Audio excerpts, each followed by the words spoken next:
All right, sorry for the delay. We'll explain it one day when you're older. It is Glenn Clark Radio, Monday edition of the program. Today's show is brought to you by your local Toyota dealer, buyatoyota.com. It was a big weekend in high school hoops, including the MIAA championships. Saw my guy Bino Ranson's son, BJ Ranson. He didn't have a huge game in the championship specifically, but he had a big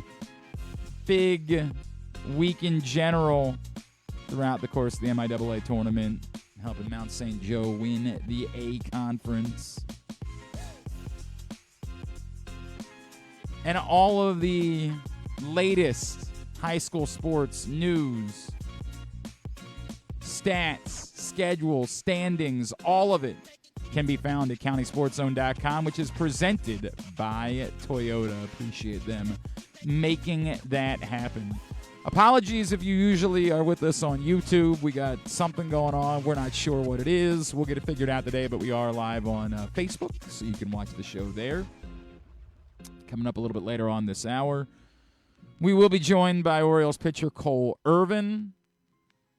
Later on in the program, talk a little lacrosse. Towson's off to a 3-1 start. Ray Glass, senior short stick D-Mitty, team captain for the Tigers. They'll join us. And then Towson travels to Loyola tomorrow night.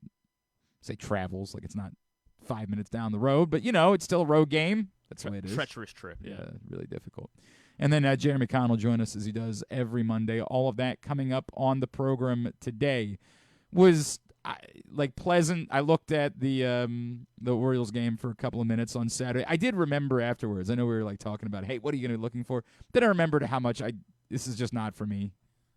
I'm excited about the Orioles, and I still can't pretend I'm interested in watching spring training baseball. I can't. I'm sorry. It's not for me. It never will be. As I said before, exhibition sports, they just don't do it for me. I don't like all-star games. I don't like I don't like any of it. I don't like international friendlies. None of it. It will never be for me. It's nice to have it as an option. And again, for a second, I tuned in. Honestly, it happened to be that as the Loyola game was ending on Saturday, I was getting in my car, and I put on Jeff Arnold and Ben McDonald, and I happened to hear the moment when Colton Cowser hit the home run, and I was like, it's neat. It doesn't mean anything at all. You can't, it is utterly irrelevant, but, it's neat. First game, everybody's tuned in for, everybody's watching, everybody's excited. It's still the winter, so we're not going out yet on Saturdays in March. So most people in town probably enjoying their time with the Orioles on Saturday. If you're going to be doing that, could think of worse things to occur. Can't pretend like it means anything whatsoever, but God bless. God bless. And, Corbin Burns looked good. Again, also doesn't mean anything, but sure beats the alternative. Not having Corbin Burns. Fun to have Orioles baseball. But Jim Palmer killing the birds about the fact that he's got to call the game from Baltimore, which it's so much more nonsensical when it comes to Jim Palmer because Jim doesn't live here full time.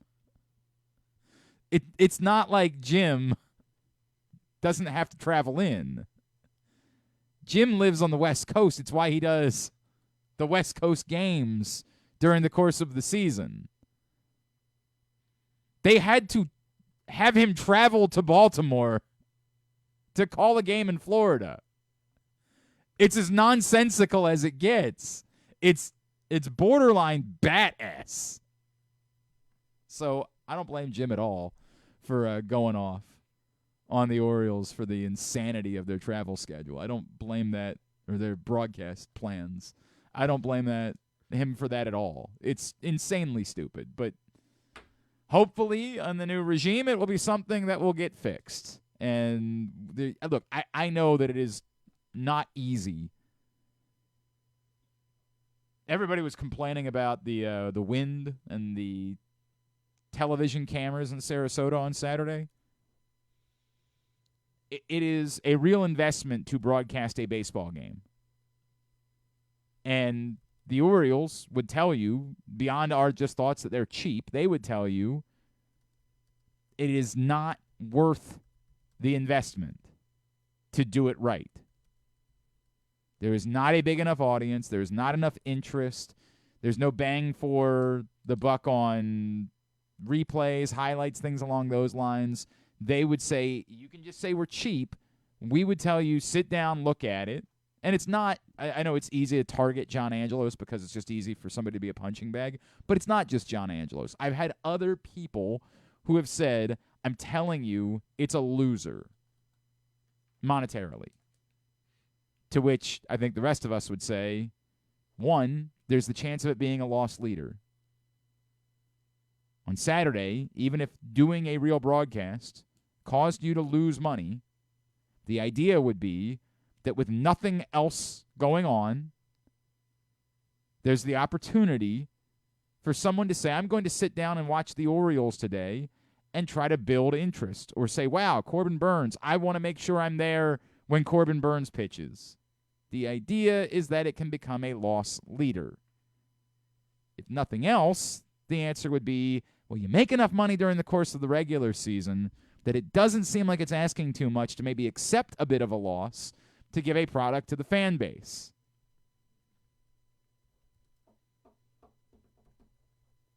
It's a conversation that's over my head, clearly. Believe it or not, they don't include me in this or any other decision that they make. But I would tend to line up with the fans on this one.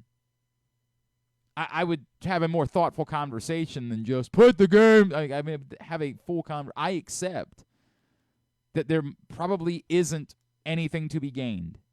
As we talked about before, the games are on in the afternoon, even though it's not what it was, say, in the 1990s when it comes to people going to the office. You're still not going to get robust audiences. Fake baseball games played at bad television times.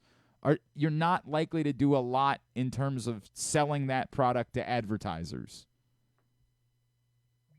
But you're going to make plenty of money during the regular season. And to say as an olive branch to your fan base, hey, we'll accept some economic losses in order to try to appease and keep the fan base involved and engaged, seems like a small thing to do. With all due respect to the reporters that work for Masson that are spending their month in Florida, I think every single one of the fans of the baseball team would say, well, hey, if you got to save money somewhere, we'd rather have the games than more reporters. And I'm not trying to say there shouldn't be reporters there. The games. People like it. Not me. Not me. I'll give you a couple of seconds, and that's as much as I'll give you. And then I will move on. I don't even yes, I couldn't even bring myself to care about watching the Maryland basketball game yesterday. And it's not an exhibition sport. It just feels like it at this point because the season's going to come down to whether or not they win the Big Ten tournament. And, spoiler alert, they're not going to do that. Missed a good game.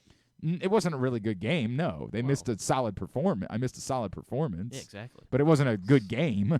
Rutgers didn't hit 50 points. It was definitely not a good game. They held them. I understand. Well, kind of. I watched a little bit of it.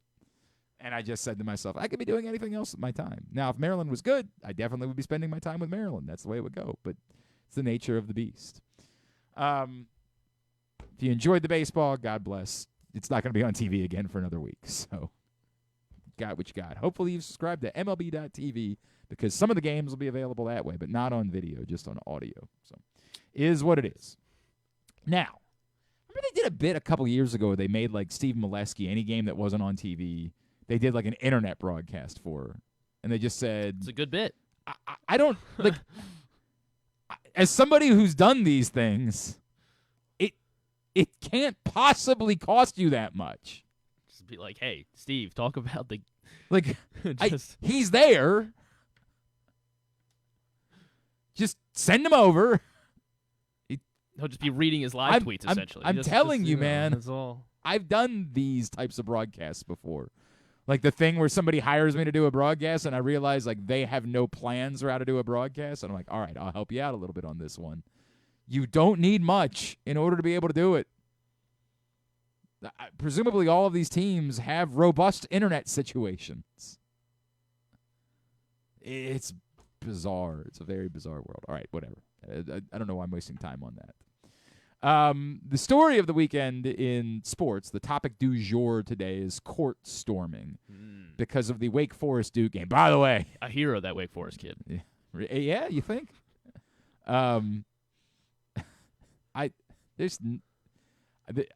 There's like 4 people in my life that I think are from here and are otherwise Orioles fans, Ravens fans, that are also Duke basketball fans because reasons.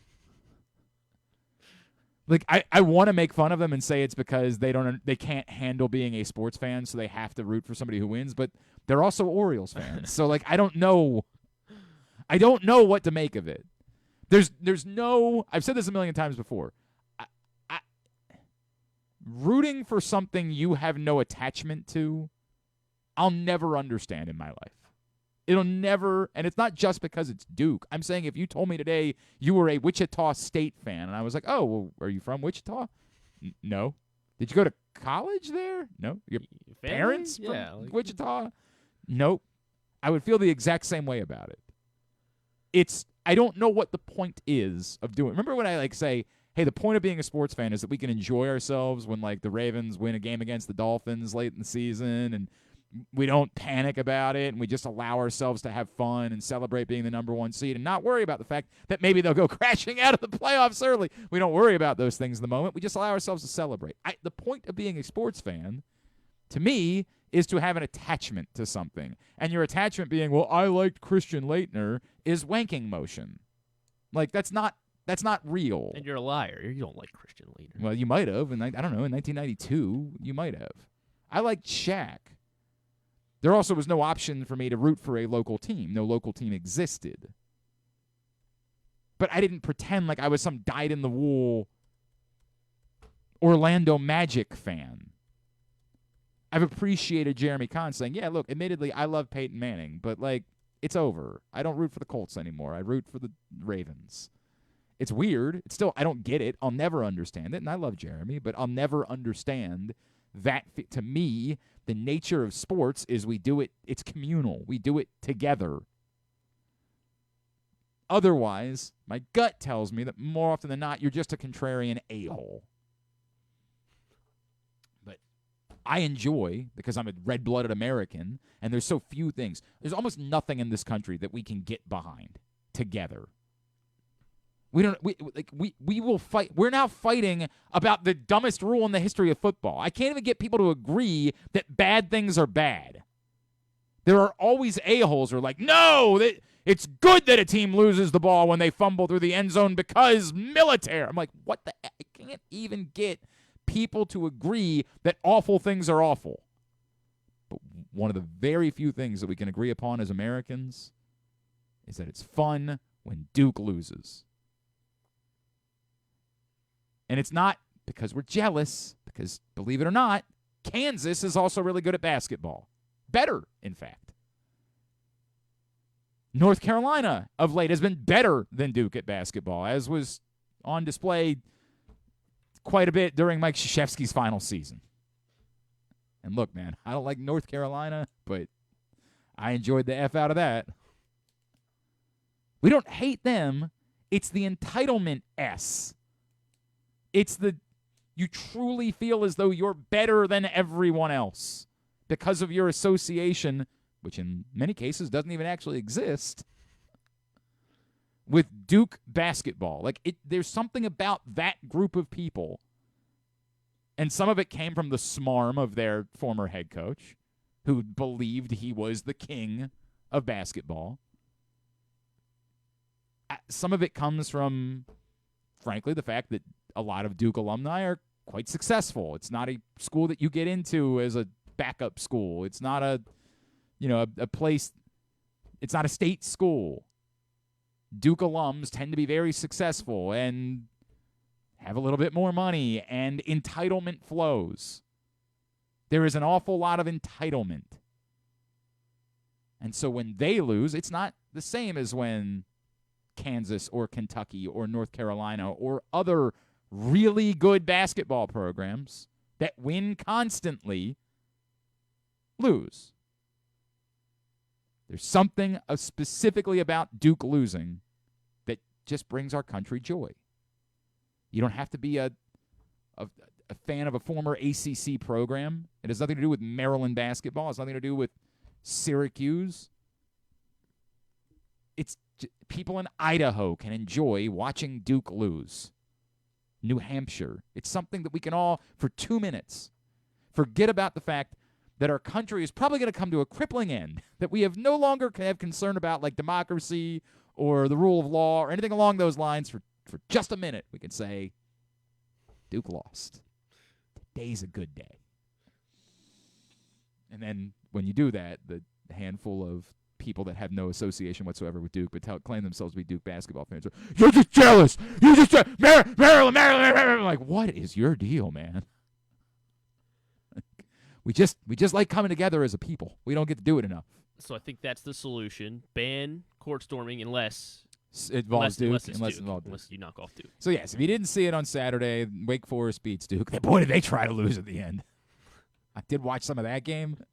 My God, they're up by like 4 with 30, and they have the ball with 30 seconds left. And instead of, just dribbling it out to get fouled, they insanely throw up a lob for a dunk, and the pass gets away. That goes right back, and maybe it was a 5-point game at this point, goes right back the other way, and Filipowski knocks down a 3, and all of a sudden it's a 2-point game with 35 seconds left.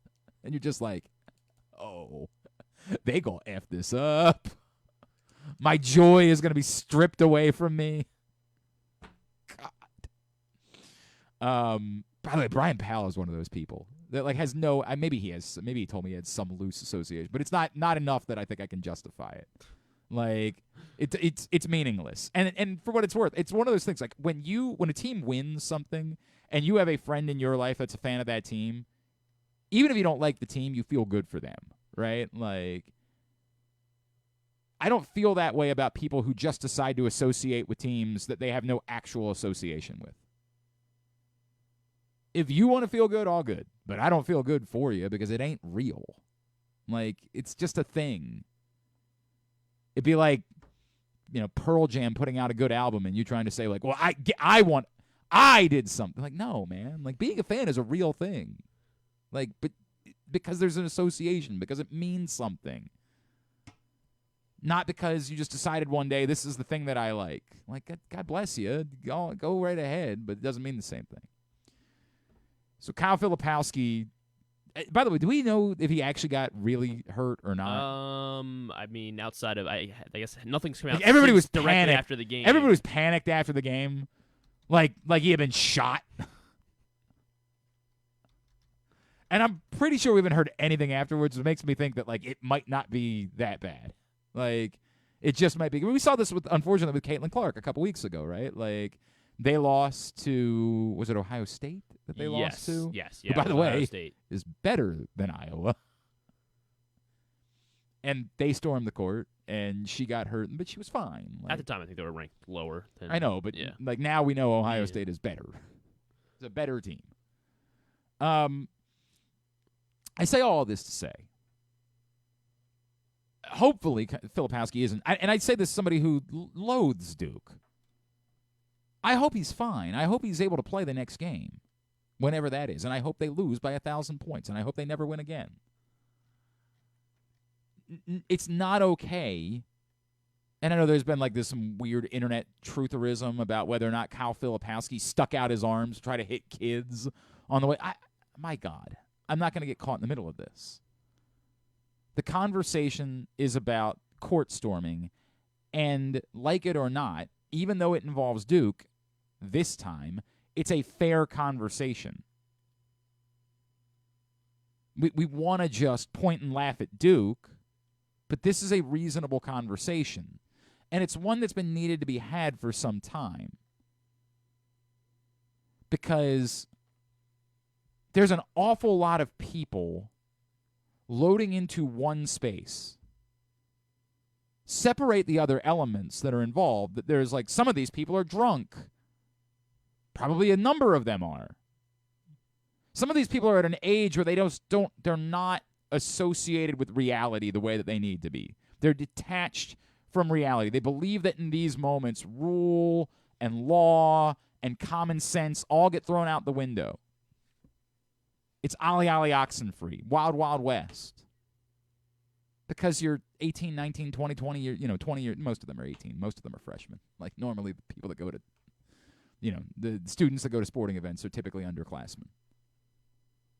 But they're of an age while they're legally adults, their brains aren't still fully formed.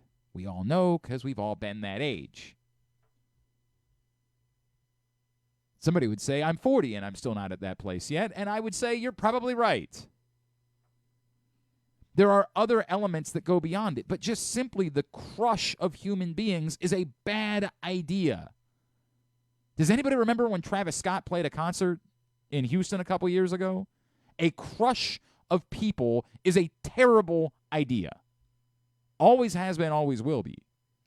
I think we've all been to concerts where they had that like festival seating concept or like, hey, just floor's open, good luck. And we had a couple moments where we were like, yeah, I don't feel so great right now. And thankfully for us, it never turned tragic, but we all know the feeling. I went to a lot of HF festivals. It's a bad idea. Some places have tried to do a better job of figuring out appropriate ways to allow for court storming to happen. That's the tough part about this, is because it's existed for so long, there are some people that said, we don't want to just throw the baby out with the bathwater. It is a tradition of some sort. Justifiable or not, it's existed. You don't want to take it away from the next group of kids that watch their older siblings, their friends, get the opportunity to do it at their favorite schools. It's tough. Some places are configured that like students are confined to a certain area and the students are the ones that are going to run on the floor. So like it actually works out. The way the teams leave the floor is from the opposite side of where the students would come onto the floor. You avoid some of it. At some places, they will literally put up barriers, whether that barrier is a human barrier of sending security to certain parts of the floor to physically block students from getting by, or whether that's a velvet rope, if you will. Now, it's very easy for kids to go underneath, but at least it provides some impediment to perhaps allow the folks that don't want to be a part of it an extra couple of seconds to get off the floor. I am not opposed to the idea of trying to say, if we're going to continue to allow this, there has to be an amount of organization to it. Throw up like 30 seconds on the clock, right after the game ends, somehow to delay it just a little bit. And I feel like it even 30 seconds would be enough for kids to say, well, it's not the same. Like they want that moment, right? Like, well, if they put it like on the shot clock, so another buzzer goes off, right? Like it almost does feel. Oh, like, you create a secondary. Yeah, almost like. And if it's 30 seconds. Plenty of time for Duke to get off, or whoever loses to get off the floor. You can still shake hands quickly as well, like if you wanted to. And I would say in those situations you don't do handshakes. You just 30 seconds. Let's go. Maybe I'll listen to that. I'll listen to that as a potential argument. The idea of you have to map it out and you have to figure out exactly where you're funneling to, and so it's got to come from. If you want to come on the floor, you have to be over on this side. Otherwise, we are going to put up actual barriers everywhere else. Like all of these things are things that I would listen to in hopes of continuing the tradition. But I would tell you, it's not an important enough tradition for us to put up this much of a stink about it. It's dumb. It's just something we're used to. Look, man, I get it. I did it. Right? Like, I did it because somebody before me did it. You're just used to it. So you just think that's the way to do it. I think there are plenty of other ways that you go about figuring out, like set up an area outside of the building that's like a designated party area. I know that wouldn't work at every campus because some of these schools have like actual inner city arenas, and I don't know where that space would be. I don't know what to do other than to say it wouldn't be the end of the world if court storming went away. It's a little bit different in football just because the fields are so large that I would still tell you it doesn't need to happen. It can go away. Life will go on. We don't need this. But it's just a bit different because there's more space. It's harder to have the full crush in one area because the field is so freaking big. It's just not the same in basketball. It's not a holier-than-thou thing for me. It's not it needs to be done away with right now. It's more like I think everybody needs to sit down and talk about it throughout the course of a sport and figure out if it's really worth it.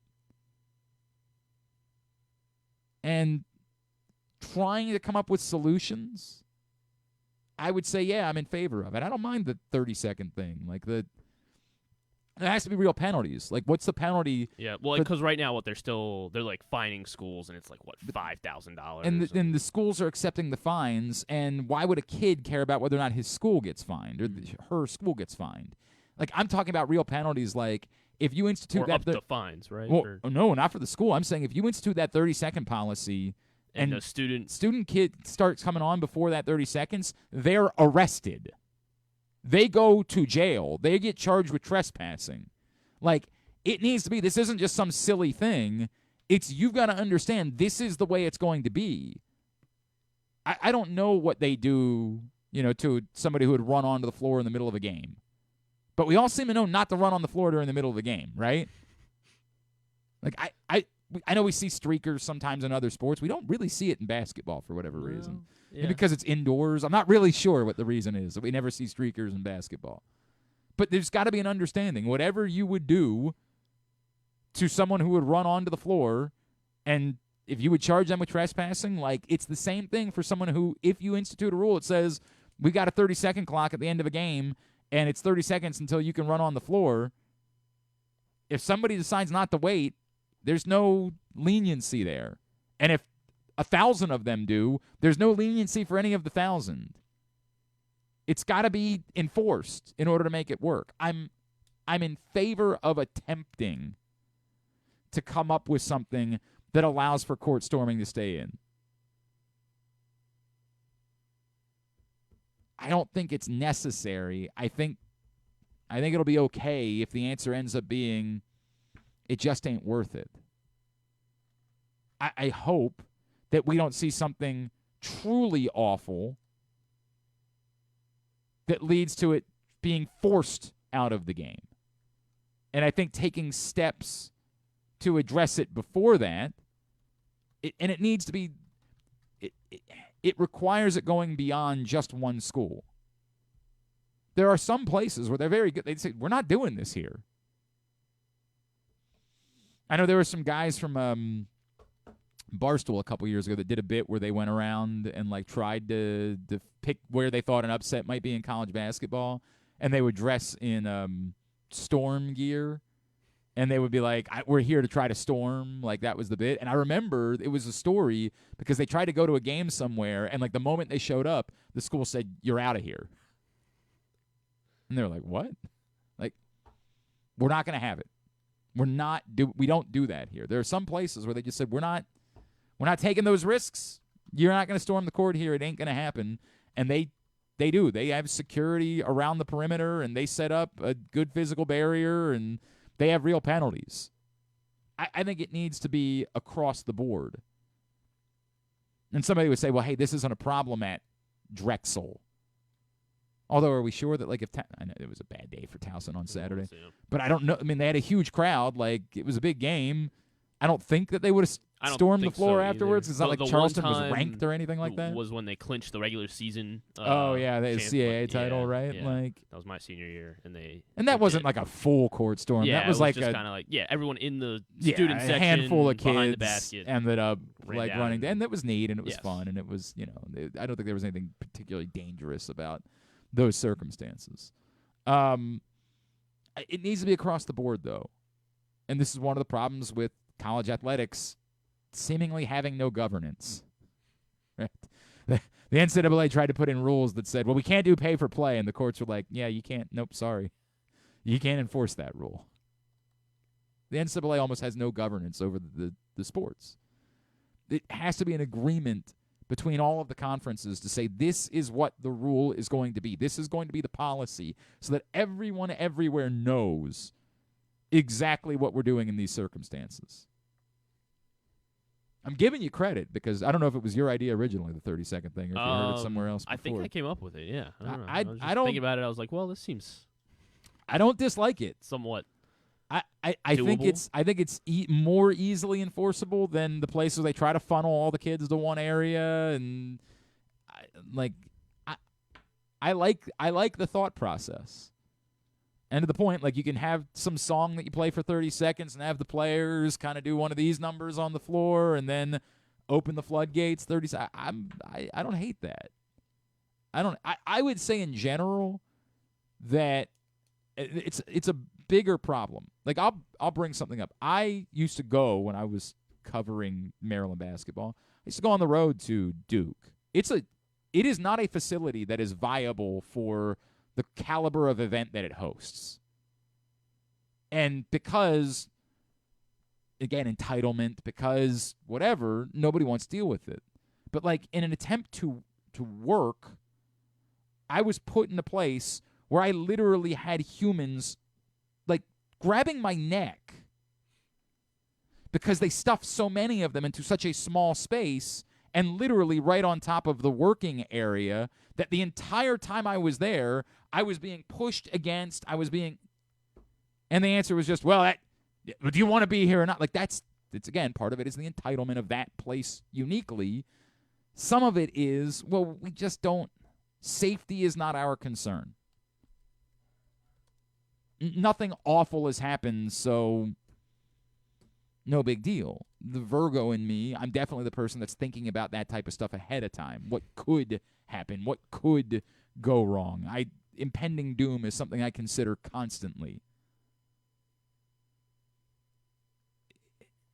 I fear that if Filipowski's not really hurt significantly. There was an update like 10 minutes ago, apparently, and or Shire said something to the media. Apparently, it's just sore. He's not sure if he's going to practice today.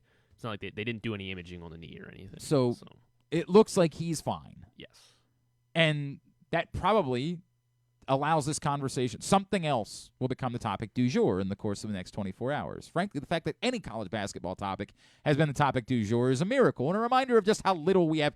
February sucks. There's nothing going on. People should care more about college.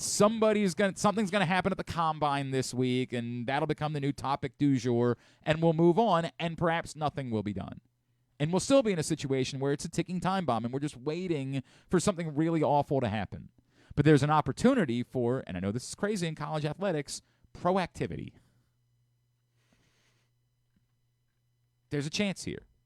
And I would seriously consider taking advantage of that opportunity for proactivity. And uniform proactivity in order to prevent things like this from happening in the future. Will they do it? Probably not.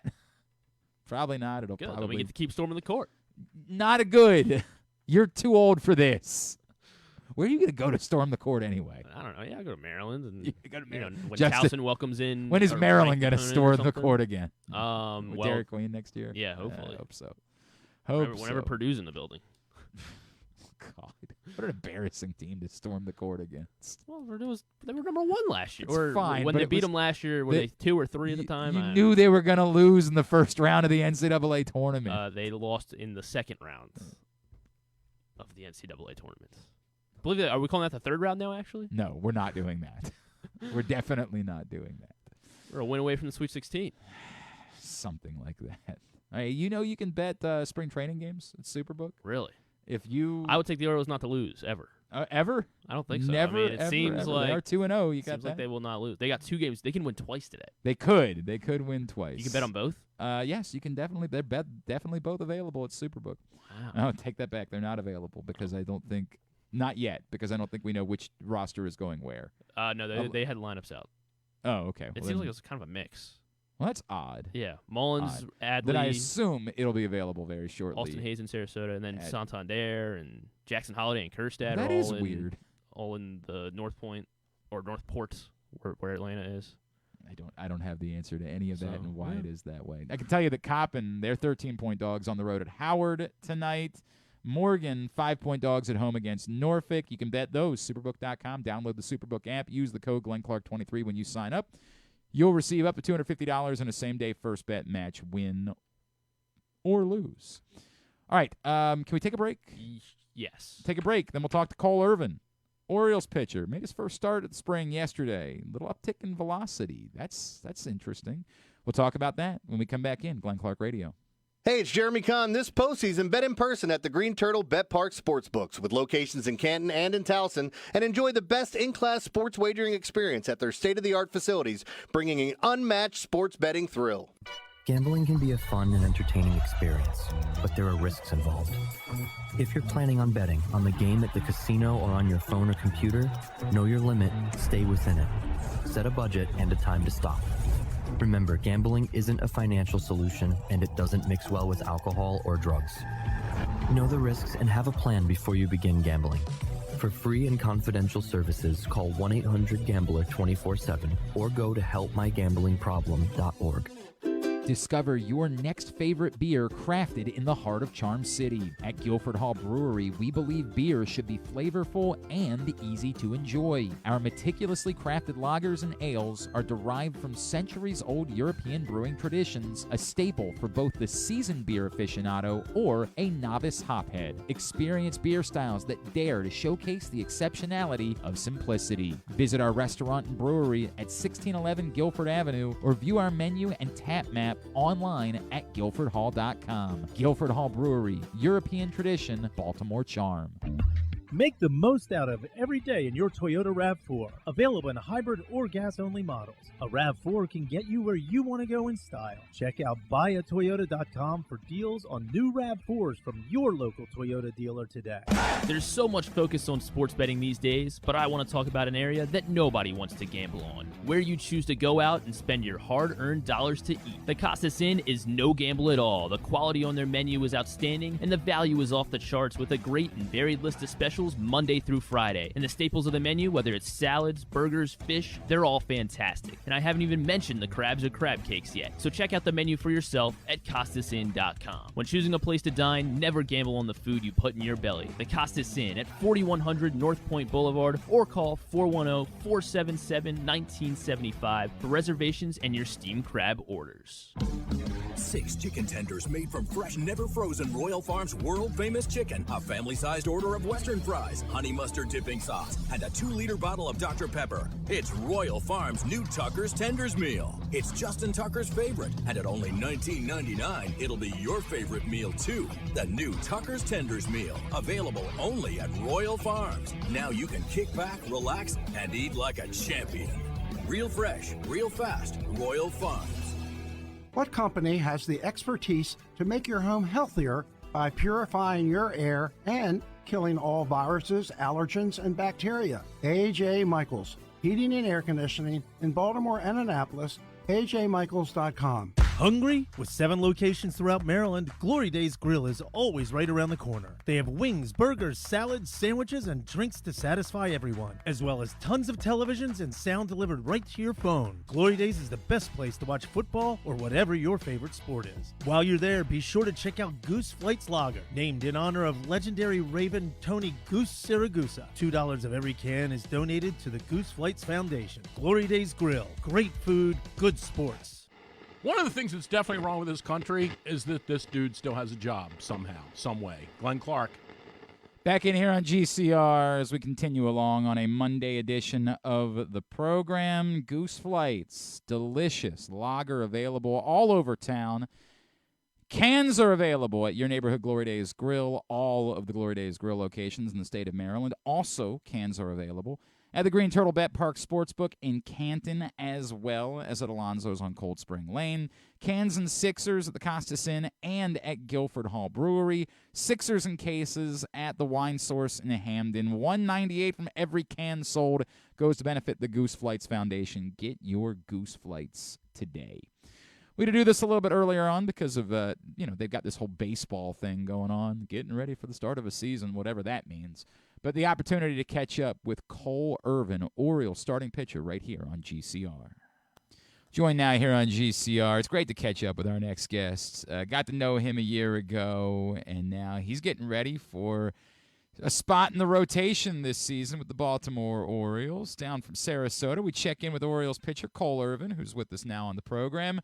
Cole, it's Glenn. It's great to see you again, man. Thanks so much for spending the time with us. Yeah, thanks, Glenn, for having me on. I'm excited to be back with you guys. So I remember you are a racing fan, correct? Yep. Are you like the 500 last weekend? Were you like glued? Were you all in, or is it more like, yeah, I'll find out who won. I don't really care week to week. It's not that big of a deal to me. So the way I start my spring training off is we do a little Daytona 500 pool. Okay. And so that's kind of how I've done it the past 4 seasons and stuff like that. So I'm all in. I mean, I live in Racing City, USA, over near Mooresville, North Carolina. So know all the NASCAR guys and do some iRacing and stuff as well. And I was actually at there was a PRO event, which is drag racing, funny cars, top fuel dragsters and stuff, the week before camp started. So that's cool. Any style of racing, I'm in on. Is it something that you could viably see yourself attempting to do in the future, or like, hey, baseball's been good to me, I don't think I have to worry about whatever my future is going to be? Let's just focus on the career now. I'd love to be in racing in some capacity down the road, but it's cool. I think the racing simulator kind of gives me my fix in the off season. Who had William Byron in the Daytona pool? Bruce Zimmerman won his second year in a row. It's a little disappointing. Now, how does that? Now you got to start wondering if this thing is fixed.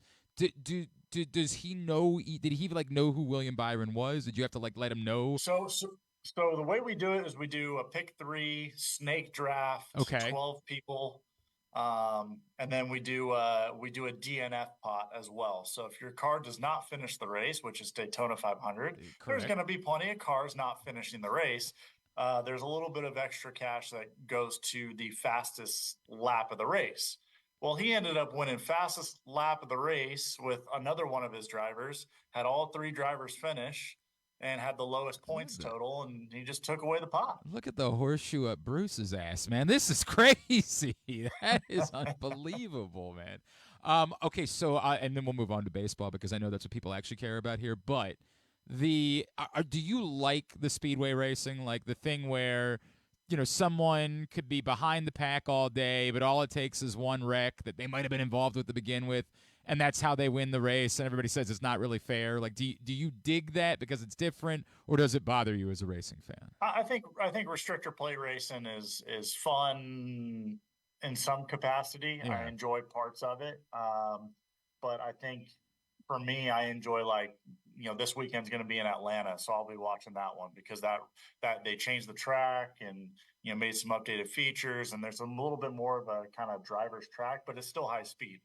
Coke 600 is probably my race that I like to watch the most. That's the Charlotte one, right? Yeah, it's in Charlotte. Yeah. So, that's a really fun event. So that'll be a bucket list race that I'll get to down the road. But what is the fastest in any of these things that you've done? What's the fastest you've ever traveled in a vehicle? Probably about 163. I think it was the last time I went that. What does it feel like? Honest, I've never, most of us will never experience this. What does it actually feel like when you're going that fast? Well, in this case, it was my personal vehicle, 4 or 5 years ago, and I had a Mustang GT, and I got it on a racetrack and just got it up as fast as I could. And as soon as I got it up to that speed, I said, absolutely not. I brought it back way back down. But I had to feel it. My windows were up and stuff like that. So I would love to get in a stock car. That's a bucket list thing for me to get into a stock car and drive that around. That'd be whether really it be cool. Charlotte or another track. Well, I was gonna say now the plan's got to be go win the World Series so you can be the Grand Marshal at Daytona next year, right? Like now that would be awesome. That would be pretty that's cool. the way that it's got to work. Cole Irvin with us here on GCR. Cole, I remember we were chatting last year. I really appreciate your perspective because it was, after you had struggled early on and you were like, no, if I'm going to end up being in the bullpen at the end of the year, let's go ahead and do that. And I appreciated that because I think for a lot of guys, it was difficult to go through that and all of that last year. And then I guess what was the off season for you preparing to be in the bullpen and then everything flips when we get some news, or are you preparing to be a starter and compete for a starter role? Like what was the off season like after kind of all of the craziness of a year ago? So I took a week off from the end of our season to start my programming. Typically, I'm taking about 2 weeks off to give my body a full rest. But last year, with only having 77 or so, big league innings, I was pretty pissed off with my performance. Now you can look at the tale of two halves, right? Mm-hmm. You can look at my first 3 starts and then look at the rest of the year, or you can look at the first half and second half. And I looked at neither. I looked at the overall. I said, that's not good enough. That's not to my standard. And I attacked this off season to prepare to come in and win a job. We had some pretty, we had guys that are slotted into the rotation, but you never know. And that's the good thing about, having teammates that are your friends and competitors is, everyone had the same thought. So everyone had a really good off season. I think the way we lost in the postseason, left a bitter taste in our mouth, and a lot of us got after it. And so my off season training the intent was to, okay, whatever role they decide for me, that's their decision. I'm coming in with the starter mindset, and I'm going to change, the way I throw my sinker. I'm going to throw the slider more of a sweeper. I'm going to throw the cutter harder, and I'm going to throw more of like a gyro curveball that's similar to Jordan Montgomery. Like I'm trying to make some changes to my my arsenal to really turn some heads. So okay, that's a lot, right? Like that's a lot of pitch changes that you're talking about. Is it? When I say is it too much? I know the answer is it can't be because you did it. But were you worried about making so many changes to your arsenal during the course of one off season? No, and the reason being is that all the changes that I made were small tweaks to get a steam to catch or to get, maybe a little bit more behind the ball and use my legs a little bit more than I typically have in the past. And my strength workouts were geared towards how to put force into the ground and use it to my strengths and my ability, the foundations that I already have. So it had a lot more to do with how do I grow from, I'm a command pitcher. I pitch in and out. I know how to throw strikes, but how do I expand that? How do I make that stuff better? And it was all just making small tweaks and adjustments that weren't overbearing. But I mean, I think a lot of it, the reason I found success by making those adjustments is just because I do have a lot of feel on my fingertips and in my body. Like I focus on those feels, and it's easy for me to maybe make an adjustment when I've been that way my whole career. I'm thinking specifically about the gyro ball, right? You guys have so much technology, so much data now, and I'm sure that you were using that technology this offseason as you're working on these pitches. Is there something like a spin rate? Was there any number that when as you were working on this pitch, you hit it and you say, okay, now I know it works. Now I know that I can put this in and this will work against major league hitters? you don't know until you face those major league hitters. Yeah. And for me, that was, I faced Chad Pinder before I left for the offseason. Okay. He, retired last season and was my old teammate in Oakland. But he gave me some good feedback before I came out here. And in my lives the other day, I had some fantastic feedback from, Santander, Georgie, Cedric, all the guys were giving me great feedback for me to expand on in my bullpens and stuff like that. But it doesn't really kind of click until you face hitters and you try to put it into a game-like situation. I asked this question, and again, I know that some of these things are silly because you're hell-bent in every circumstance. You're a professional athlete. But at the same time, given what you went through a year ago in a new place, did you find yourself more, sort of chomping at the bit? Did you find yourself more hell-bent, more driven over the course of the offseason to say, that's not the story of who I am, I'm going to rewrite that this season? Yeah, I think you have to be honest with yourself in anything that you do and reflect on performance, reflect on, your dedication to your craft. And this offseason was one of those that I said, all right, I wasn't happy with where my weight was. I mean, I was at like 236 to 238.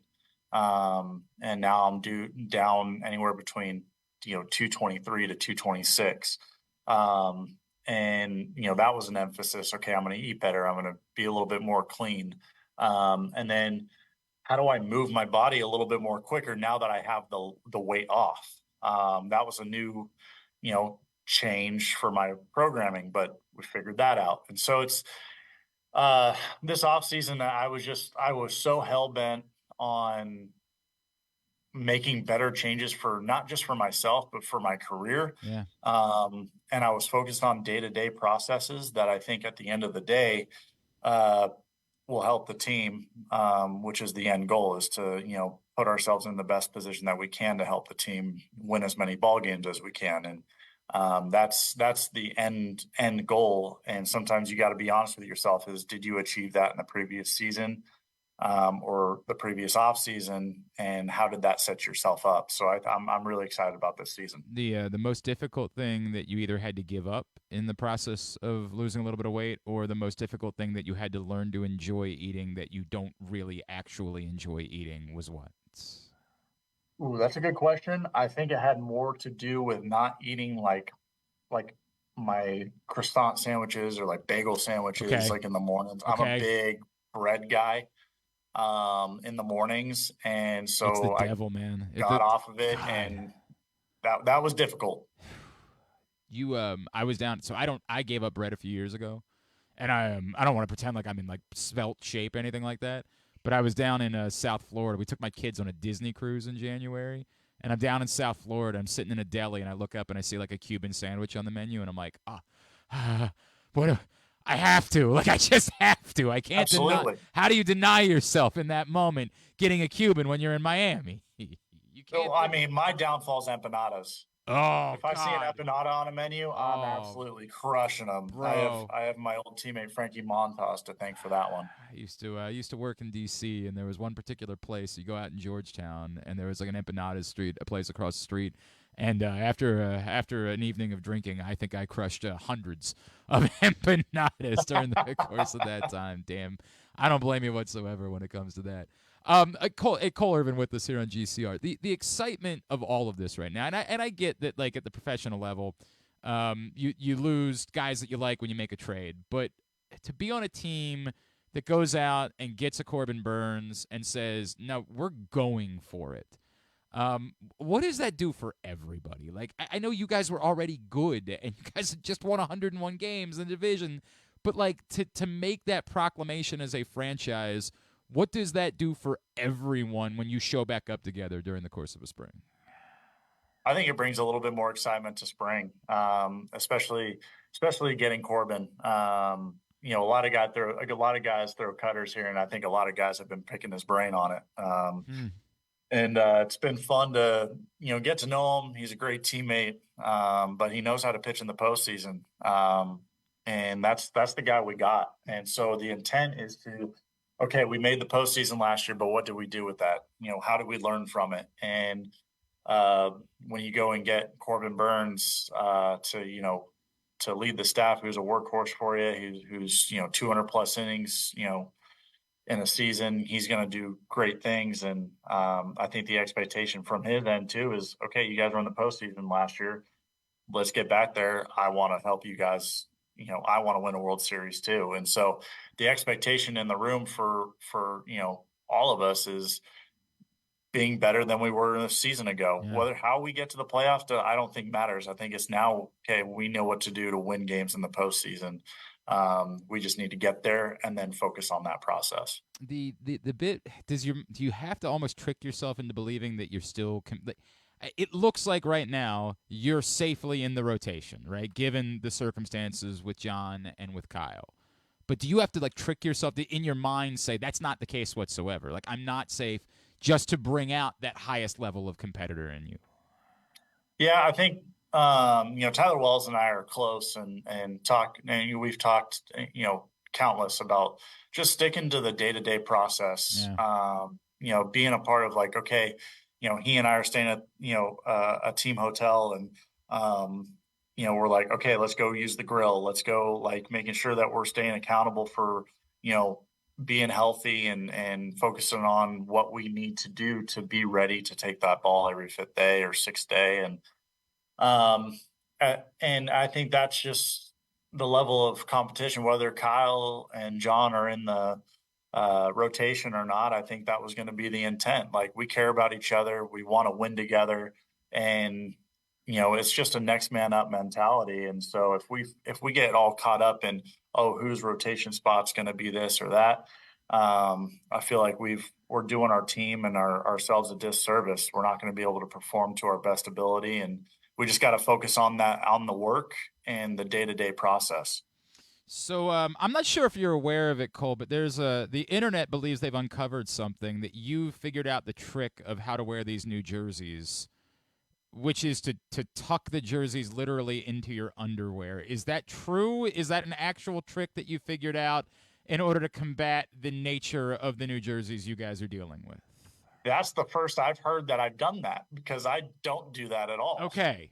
So this is something that popped up on Twitter that was a belief. You have no trick in combating, you guys are all dealing with this the same way.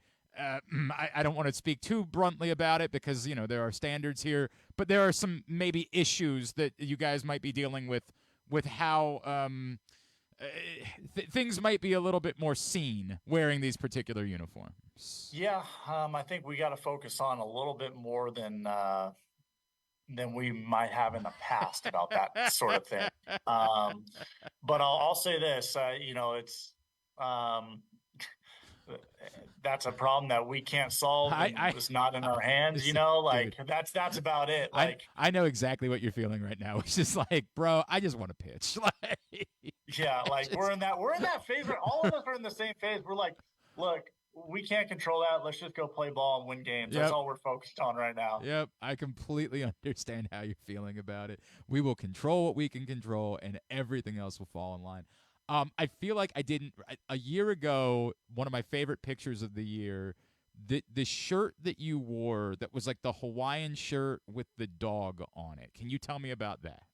That wasn't just one dog. That was all 5 of my dogs. Those are your dogs. Or all 4 of my dogs. I have 5 now. Foster failed 1 this offseason. I think my wife has thought about putting my 2 horses on a shirt for this coming year. Okay. So it might be a horse shirt. but that to me, it was kind of fun. I didn't realize that you could put images of your family members or dogs onto a shirt. And so my wife surprised me with that, and the next day I wore it to the field, and it just happened to be photo day. I would really love to know so I am the MC of Project Runway in partnership with Show Your Soft Side, and a couple of years ago when I did it for the first time, I purchased a jacket that had Christmas cats on it in order to wear to the event, and everybody loved that a great deal. But if I could get my dog, my kids would lose their mind if I could do this with my dog and make the shirt. So I would love to know where you got it made, because I would actually like to do this myself for emceeing Project Runway this year. I really think that Kristen found it on Etsy. Okay. I want to say it was Etsy. She found it on there. Okay. And so I'm curious to where she found it too, because it was a surprise, like in the mail to my locker, and I opened it up and it was all my dogs, and I'm like, what is going on? I've never seen this before. Are you the type that at 5 now you're like, okay, we're good, or is there part of you that's like, we could have a 6th? So we're good. Okay. We are good. Okay. 5 is definitely plenty. And we got two, like I said, we got two horses and a mare and a colt that we didn't know we were going to have a baby horse. So that happened.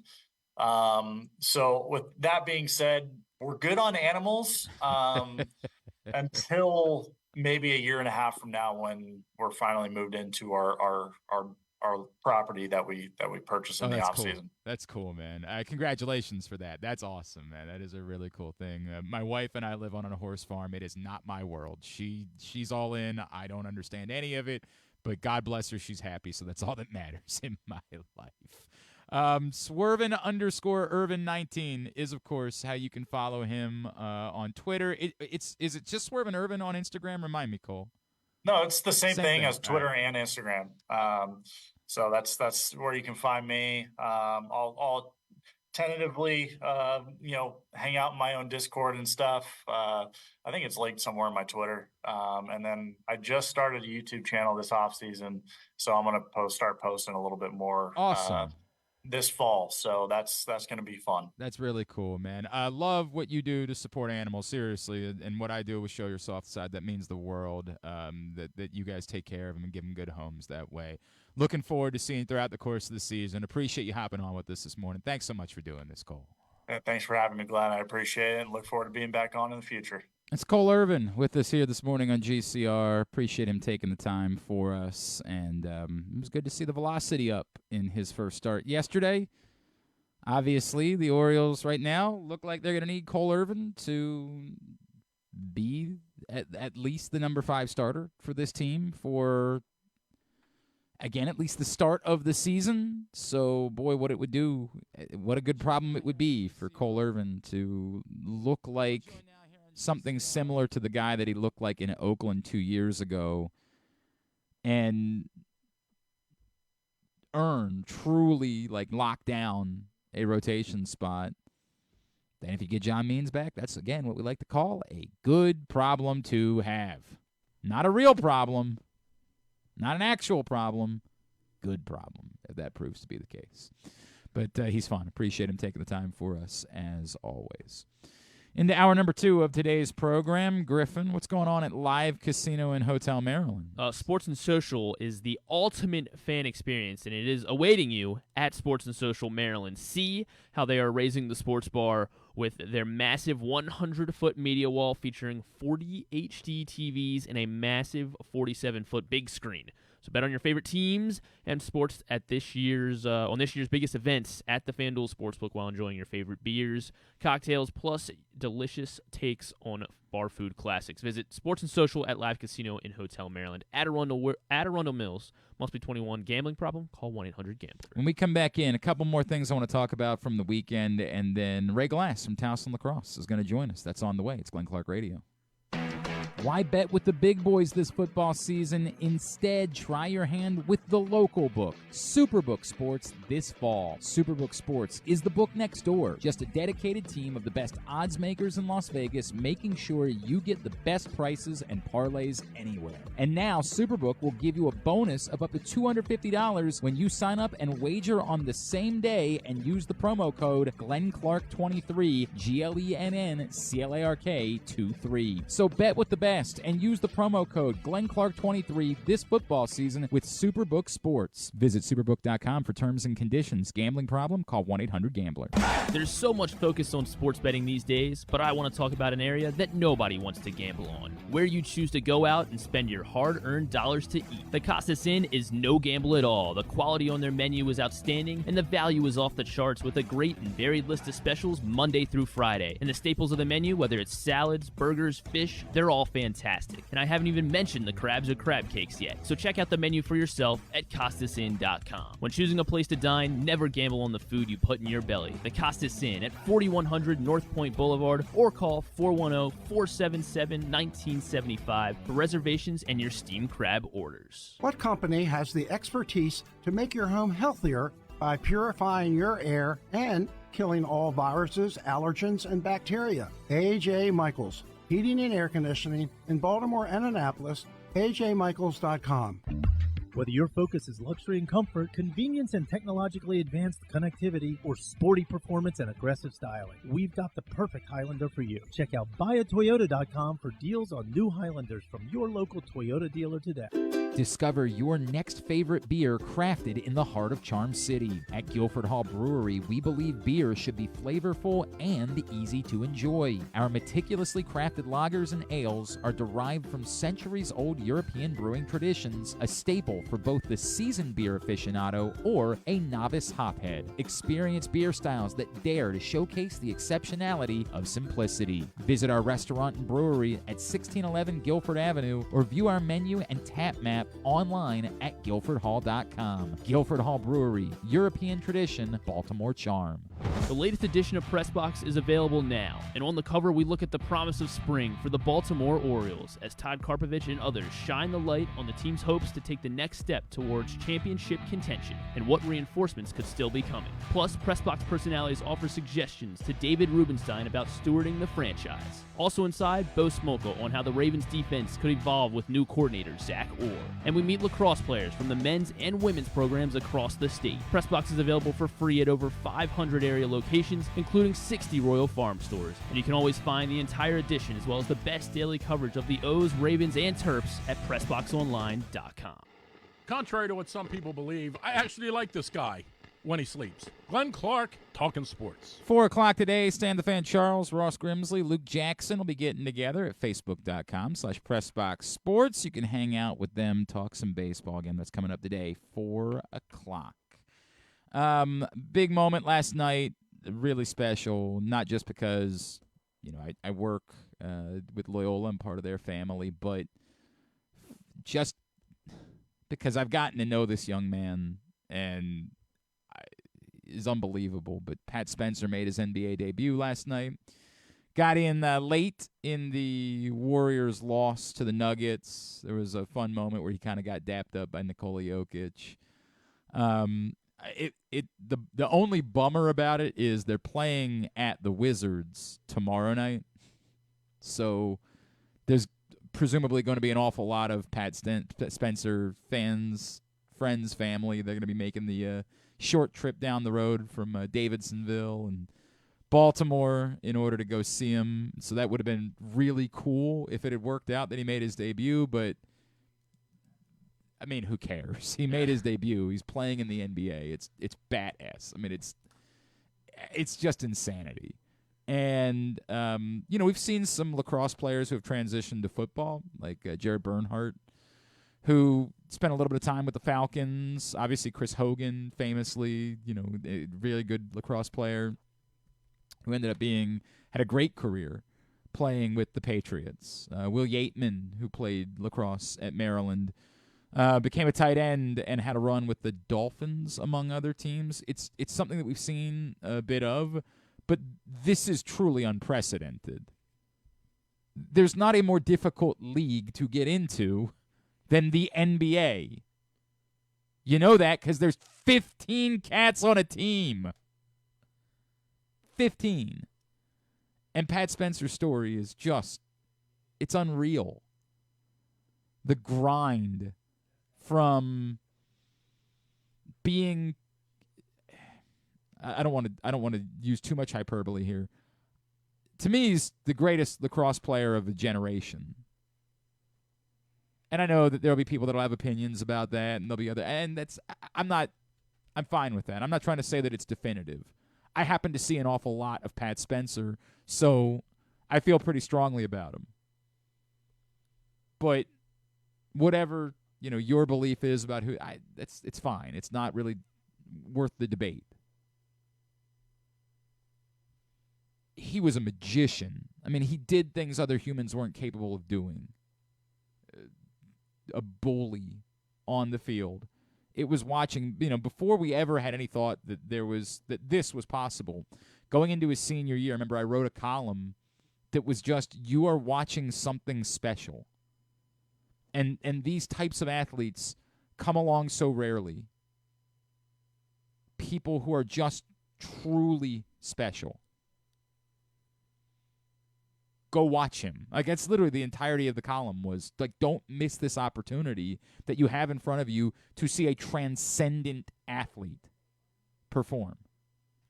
And again, that was before I knew that he was going to end up in the NBA, because at the time we all knew that he was interested in playing a year of basketball, but like a lot of people thought he was just going to play a year of basketball at Loyola afterwards.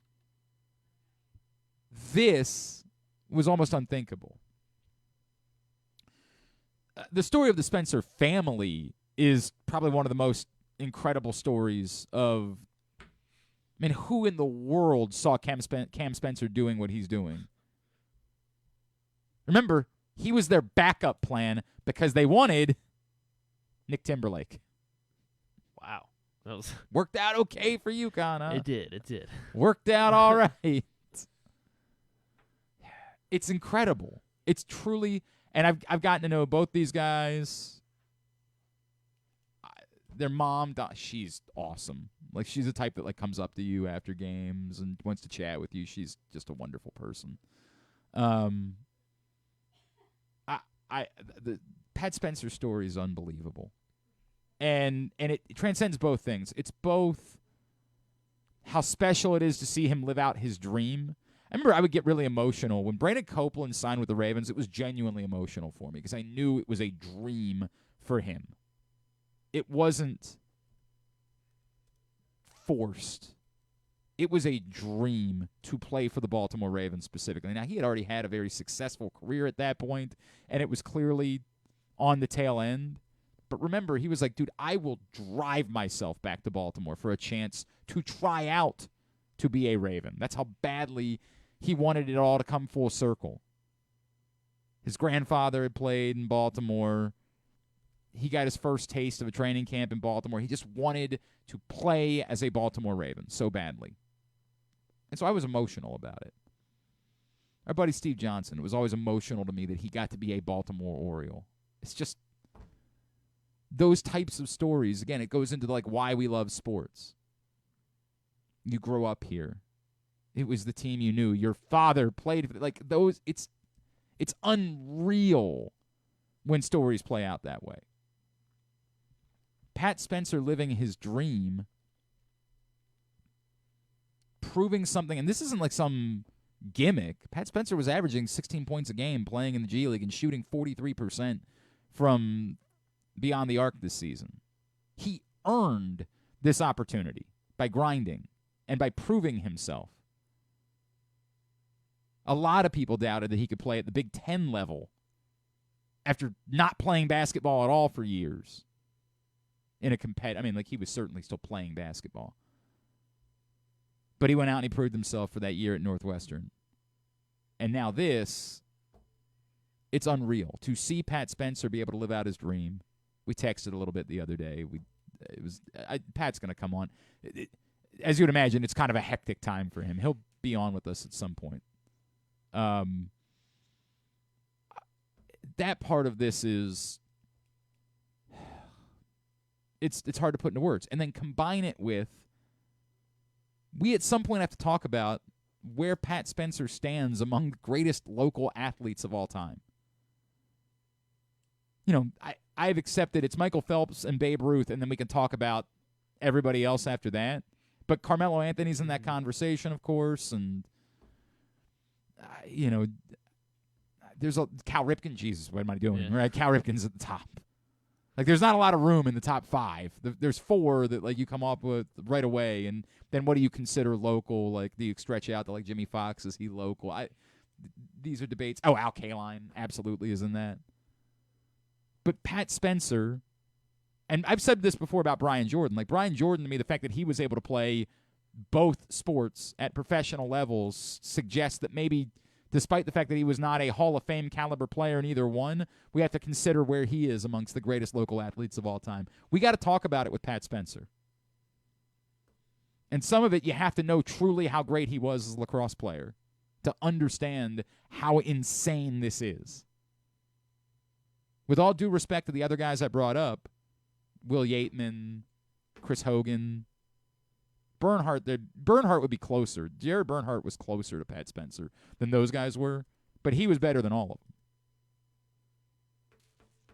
This is bonkers, man. It's bonkers. And just such a cool thing for a local guy who's done nothing but work his ass off and grind to get that opportunity. So a very cool moment last night as Pat Spencer made his NBA debut. And ironically, speaking of lacrosse, let's continue to talk some lacrosse. And Loyola hosts Towson tomorrow night. Had to do this a little bit earlier on because of their practice schedule today, but a chance to catch up with a member of the Towson lacrosse team right here on GCR.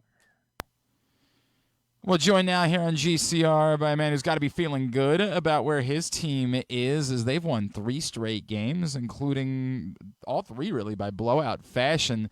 They're now getting ready for a big week of local games tomorrow night at Loyola. Then Saturday they host UMBC. We welcome in the team captain, short stick D Mitty for Towson. He is Ray Glass, and he is with us now here on GCR. Ray, it's Glenn. It's great to chat, man. Thank you so much for taking the time for us.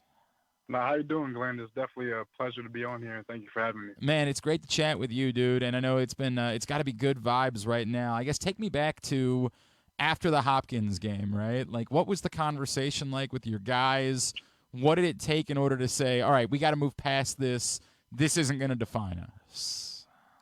Okay, so obviously with that being our first game, it was kind of a wake-up call, and we were going into against a very, very good opponent at their turf. And over the past couple of years, it's kind of been one-sided with them. But, like you said, it didn't define us. And one of the things that we pride ourselves on, like 3 core values of our team, is accountability, compete, and toughness. And the acronym is ACT. And so with that being said, like Coach Sean Nadlin and all the other coaches really dove into what we need to do as a team and focus on our strengths and weaknesses. With that being said, we came out strong against our last 3 opponents, and we kept the pedal down. And another thing that we focused on in the fall was doing things 100% of the time. So that's a staple within our team and some of the reasons why we've been very successful the past couple of games. I think one of the things that a lot of people knew about your team coming in is how many guys you brought back, right? Like how many players. I guess there was a core group that had really built together. How much has that benefited you guys at the start of this season after you go through a tough loss to be so comfortable, to have such veteran experience in order to bounce back so quickly? Yeah, having guys come back, obviously the team chemistry is there, and it's been there for years in the making. Those guys who came back, we've been in positions where we've lost before multiple times, and being able to try to look at what we did that time and change it and make a better outcome out of it. So like I said, looking at our flaws and looking at strengths and being able to dial in to what we can do and controlling the controllables. So making the little plays, that one more ground ball, that one more shot, that one more extra step, getting your hands free. Just dialing into the little things. And the older guys have definitely set the tone for the newer guys and the foundation of the team right now, Glenn. I think about you guys really played well down the stretch last season. Did you kind of use that as fuel and feel as though coming into this season you maybe were getting, maybe a little disrespected, and that you guys were better than perhaps what the expectations were for you within the CAA coming into the year? Well, Glenn, a lot of the outside talk, we kind of ignore it. That's not something that defines our team. It's not something we even care about. We focus on what we can do and what we can control. So the outside noise, there's always going to be outside noise. And one of the things that we tell our guys is to not even worry about it. Focus on what we have ahead. And that's our primary focus. The outside noise is always be there. There's nothing you can do to change it. So being able to mentally disengage yourself from that aspect and go into every game knowing what we're capable of is how we're doing it. Serving you well right now. Towson at Loyola tomorrow night, also on ESPN+. We're chatting with Ray Glass, captain of the Tigers, short stick D Mitty. Ray, your story is fascinating to me, right? Like, I'm going to start with just being a local kid, Perry Hall kid, went to Calvert Hall.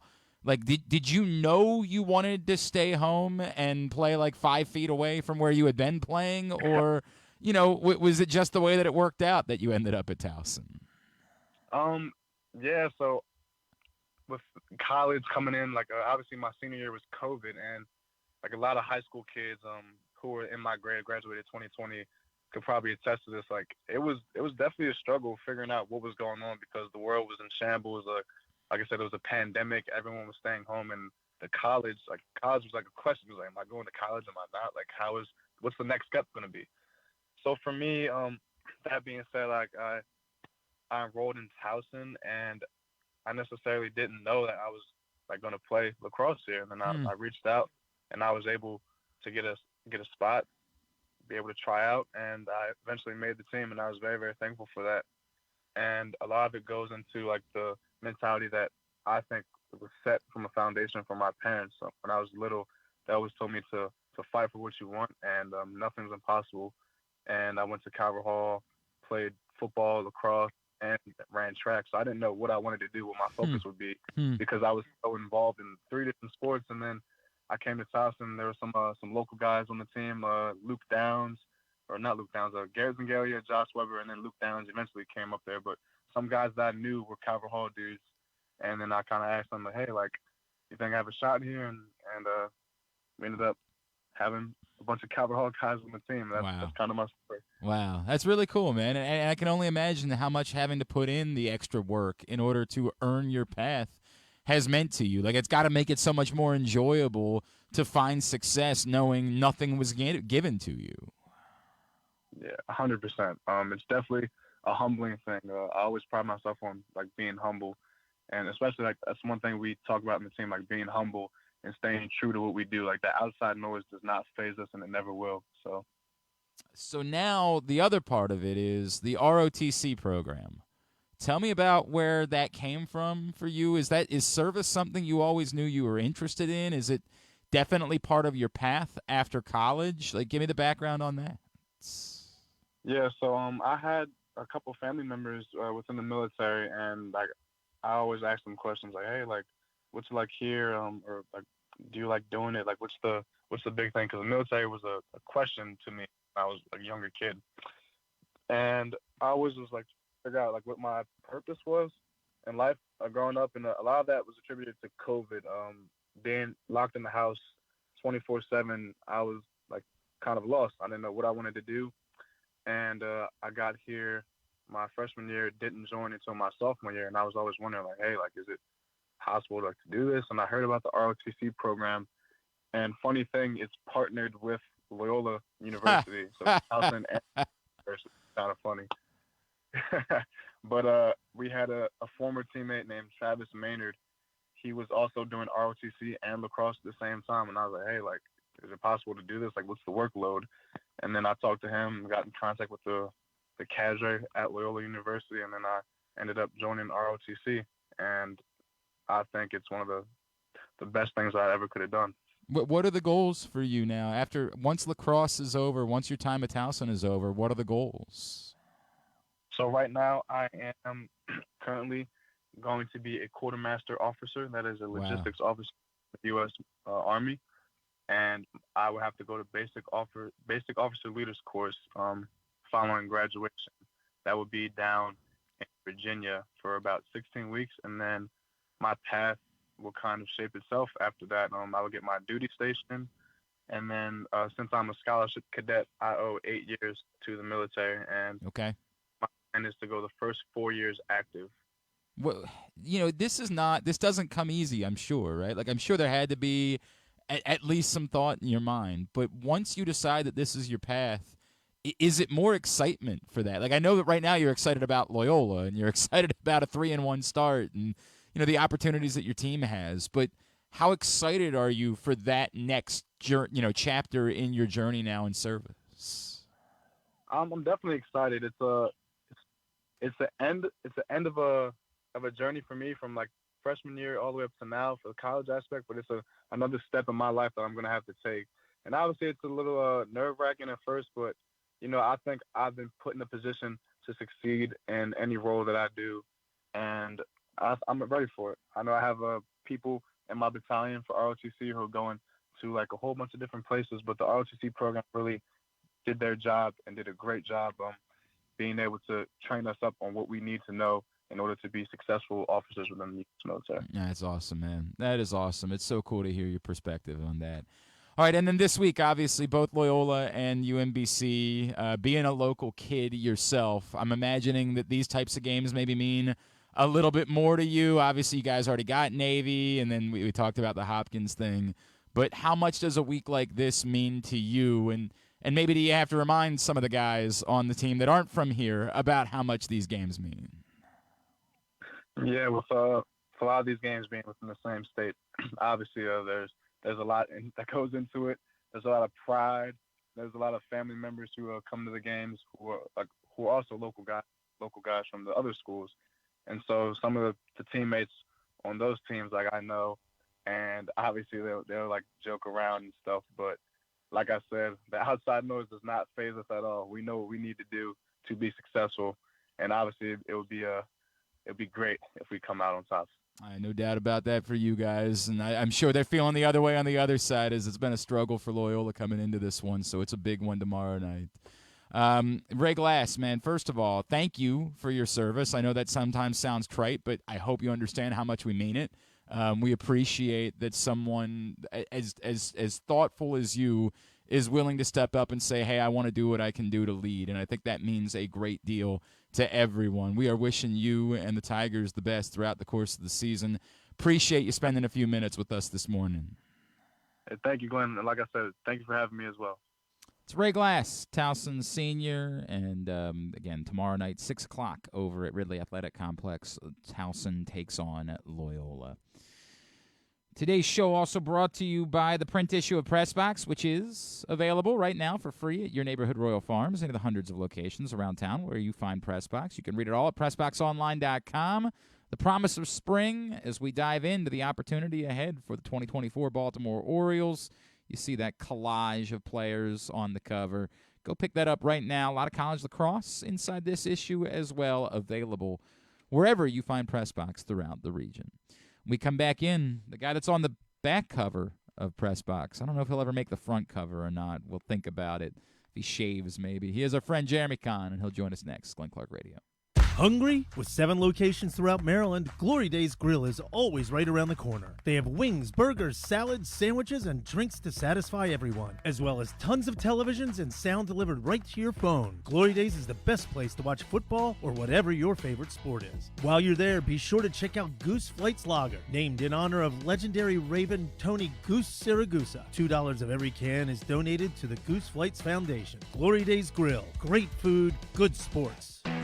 Why bet with the big boys this football season? Instead, try your hand with the local book, Superbook Sports, this fall. Superbook Sports is the book next door. Just a dedicated team of the best odds makers in Las Vegas, making sure you get the best prices and parlays anywhere. And now, Superbook will give you a bonus of up to $250 when you sign up and wager on the same day and use the promo code GlennClark23, GLENNCLARK23. So bet with the best and use the promo code GlennClark23 this football season with Superbook Sports. Visit superbook.com for terms and conditions. Gambling problem? Call 1-800-GAMBLER.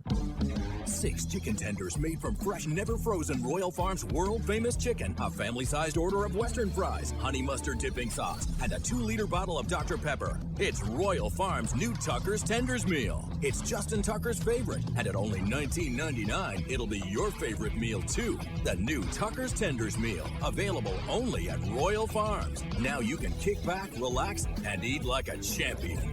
Real fresh, real fast, Royal Farms. The Toyota Tacoma comes in a range of models and trim lines, so you can choose the perfect Tacoma to reflect your unique personality and driving habits. Check out buyatoyota.com for deals on new Tacomas from your local Toyota dealer today. Gambling can be a fun and entertaining experience, but there are risks involved. If you're planning on betting on the game at the casino or on your phone or computer, know your limit, stay within it. Set a budget and a time to stop. Remember, gambling isn't a financial solution, and it doesn't mix well with alcohol or drugs. Know the risks and have a plan before you begin gambling. For free and confidential services, call 1-800-GAMBLER 24/7 or go to helpmygamblingproblem.org. Jeremy Conn here. The ultimate sports betting experience in Maryland is at the Green Turtle Bet Park Sportsbook. Join me at either location in Canton or in Towson and place your bets in person and be a part of the action. It's the best in-class sports wagering experience, complete with the ultimate TV package, ensuring you can catch every game all day, every day. Their state-of-the-art facilities bring Las Vegas energy right here to Maryland just in time for postseason football. So visit the Green Turtle Bet Park Sportsbook in Canton and Towson and elevate your game day experience and hang out with me to bet, watch, and win at the Turtle. Coming back in here with Glenn and the other guy, Garrett, whatever his name is. You know who they are. Back in here on GCR as we continue along here on a Monday edition of the program. We'll chat with Jeremy Conn in just a second. I have a new column up today at PressBoxOnline.com if you'd like to check it out. If you wouldn't like to check it out, then, screw you, man. I don't know what I did to you. Why are you here? But if you want to check it out, it's up. It dives into the running back conversation. If you missed Jeremy Fowler on the program last Friday, look, it's real. Whether or not it comes to fruition, but I think we have enough smoke to know the Ravens are considering the high end of the running back market this offseason. Jeremy Fowler says there's a limit to it. I can both get it, and it's complicated. It's such a complicated conversation for me because, I don't like what's happened to running backs. It bothers me. I don't like it at all.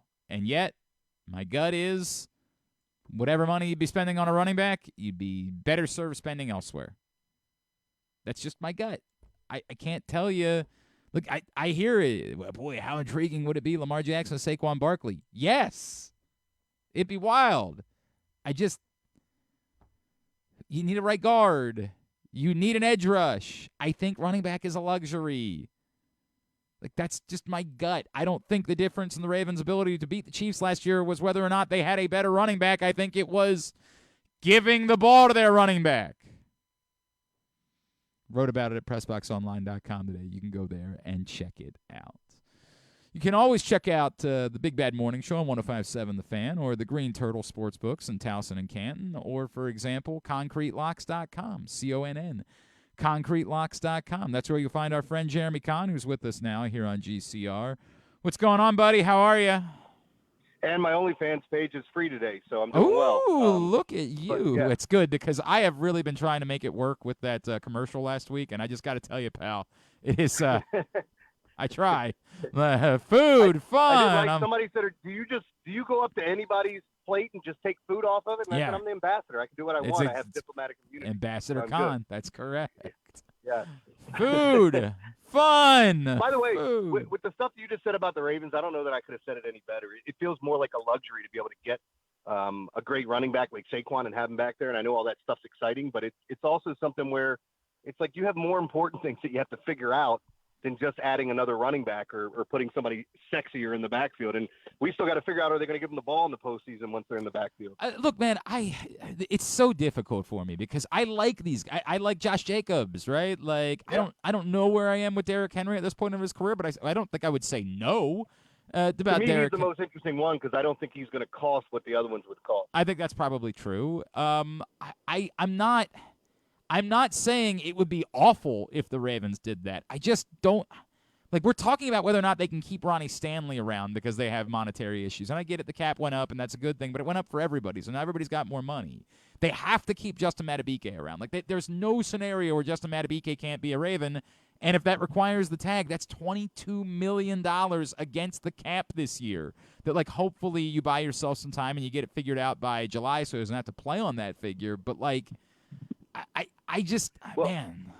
love these guys. To your point, though, Glenn, it's one of the things that the guys were saying, well, the cap's going up, so that could be Barkley. And I'm going, yeah, but it also could be you filling a guard spot, paying players that you're already trying to retain, figuring out something that works.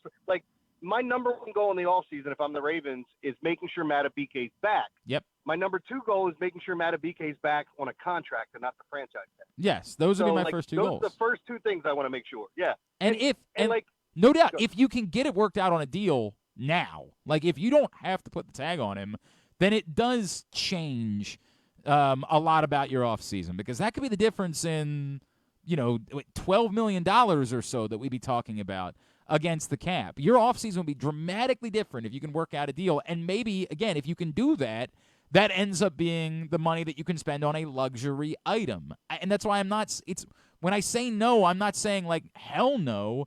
I'm saying I just feel like at the moment there are other ways that the money would be better spent. If we get to the end of the offseason and for some reason we're not talking about edge rush again. It's so weird to me. We didn't talk about it last year, and they pulled off a miracle of miracles in that both Jadeveon Clowney and Kyle Van Noy ended up working out. Remember, Kyle Van Noy wasn't even on the team when the season began.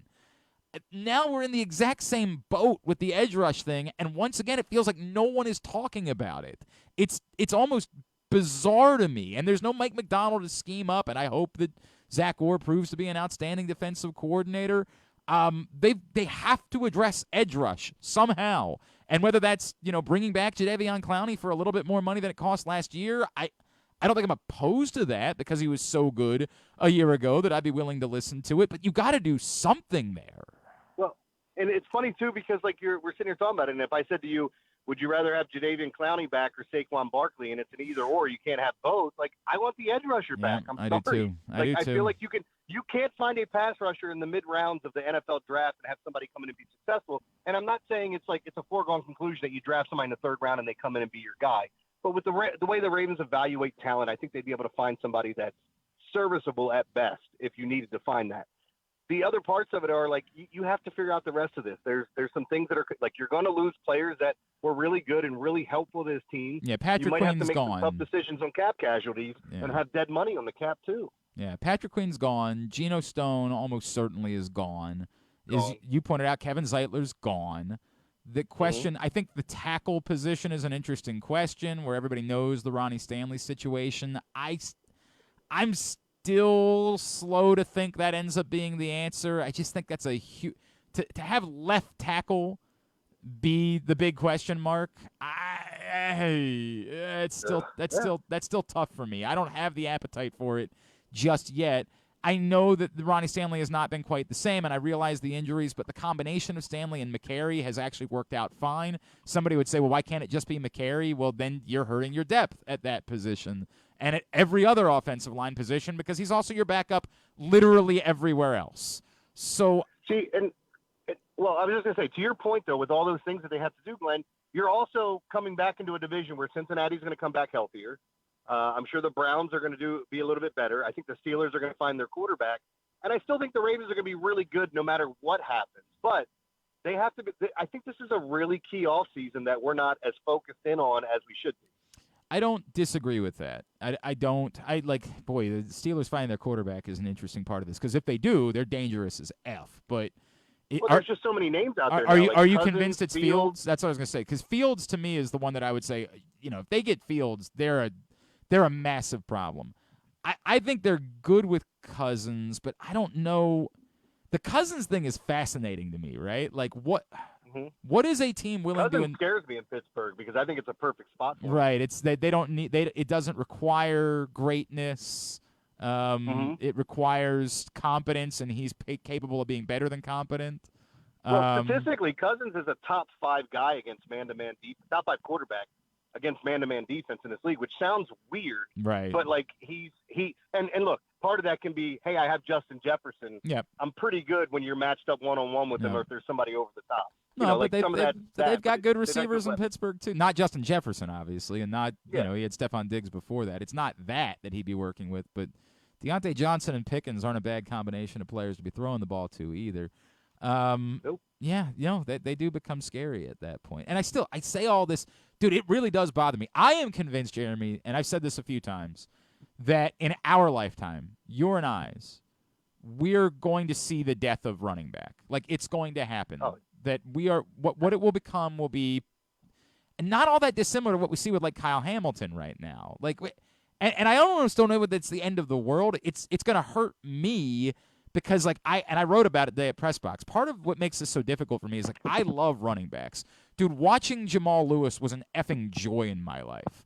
I worshipped at the altar of Barry Sanders, right? Like seeing Barry Sanders play in Baltimore in '98 when we didn't know it was last game was like seeing Stevie Wonder to me. It was just a magical moment for me in my young life. That the era of the running backs that the Ravens were going up against, and Fred Taylor and Eddie George and Jerome Bettis and Corey Dillon. It was just incredible. I love running backs, but we don't think positionless is a bad thing on defense, and we're already seeing it with Deebo Samuel. Like, I just think that's the way it's going to go, where you're not going to have wide receivers and running backs. You're going to have skill position players offensively, and sometimes they're going to line up outside, and sometimes they're going to line up in the backfield, and that's going to be the future of football. And I hate that because I love running backs, but at the same time, I don't know that it's going to be the end of the world at that point. Yeah, like I can't argue with anything you said there because it's the same thing. Like, I think in certain situations, some running backs will be fine, but that'll be teams that can afford to pay the guys or think he's too important to their team. Kind of like Derrick Henry got paid by Tennessee, Zeke got paid by Dallas. I don't think the numbers are going to be as astronomical as they used to be, but I still think there'll be a handful of guys that get paid. The problem that we're going to see is that, the position's just been devalued. We can sit here and say whatever we want. It's just unfair to those guys, but it is what it is, and we're dealing with it. So now running backs are going to have to make themselves more valuable by, catching balls out of the backfield. And, and they've been doing that, but it's still not 100% to look at it and say, oh, this is a guy we have to have. Like, the Atlanta Falcons drafted Bijan Robinson, number 6, and didn't even use him the way that you would use a guy you drafted. So bizarre. It's so bizarre. But again, they did that like almost announcing to everyone, dude, we're doing the bit where we're not going to pay him. We are purposefully drafting him in the first round because we want to have him for 5 to 7 years and never have to pay him again. Like, it's just sort of the way it is. That's the nature, and they're not going to say that out loud, but everybody knows that's exactly what the thought process was. I don't know. If it's Saquon Barkley, I think it would be awesome, but it better be because they have an edge rusher too. They better address those things if they're going to end up considering running back in this process. I'm going to tell you a story because obviously the topic du jour through the sports media is court storming. And I don't know if you have anything related to court storming, but I'm sure you have an embarrassing story about a time you thought everyone was doing something and it turns out it was just you. And I'll share mine if you need a second to think about it. I remember being a student at Maryland, and in like December, they played a Boston College team that was off to an undefeated start, but was utterly a fluke, right? Like, this was not a Boston College team that proved to be any good. And I think Troy Bell might have been the guard that was really good for that Boston College team. And Maryland beat them on maybe a Sunday night. I don't remember exactly what the scenario was, when they were probably ranked number 6. And everybody I was there with was like, we're absolutely rushing the floor. Like, we're doing that. And I was like, okay, because, I'm always down for a good time. And so the game ends, and I dart to the floor.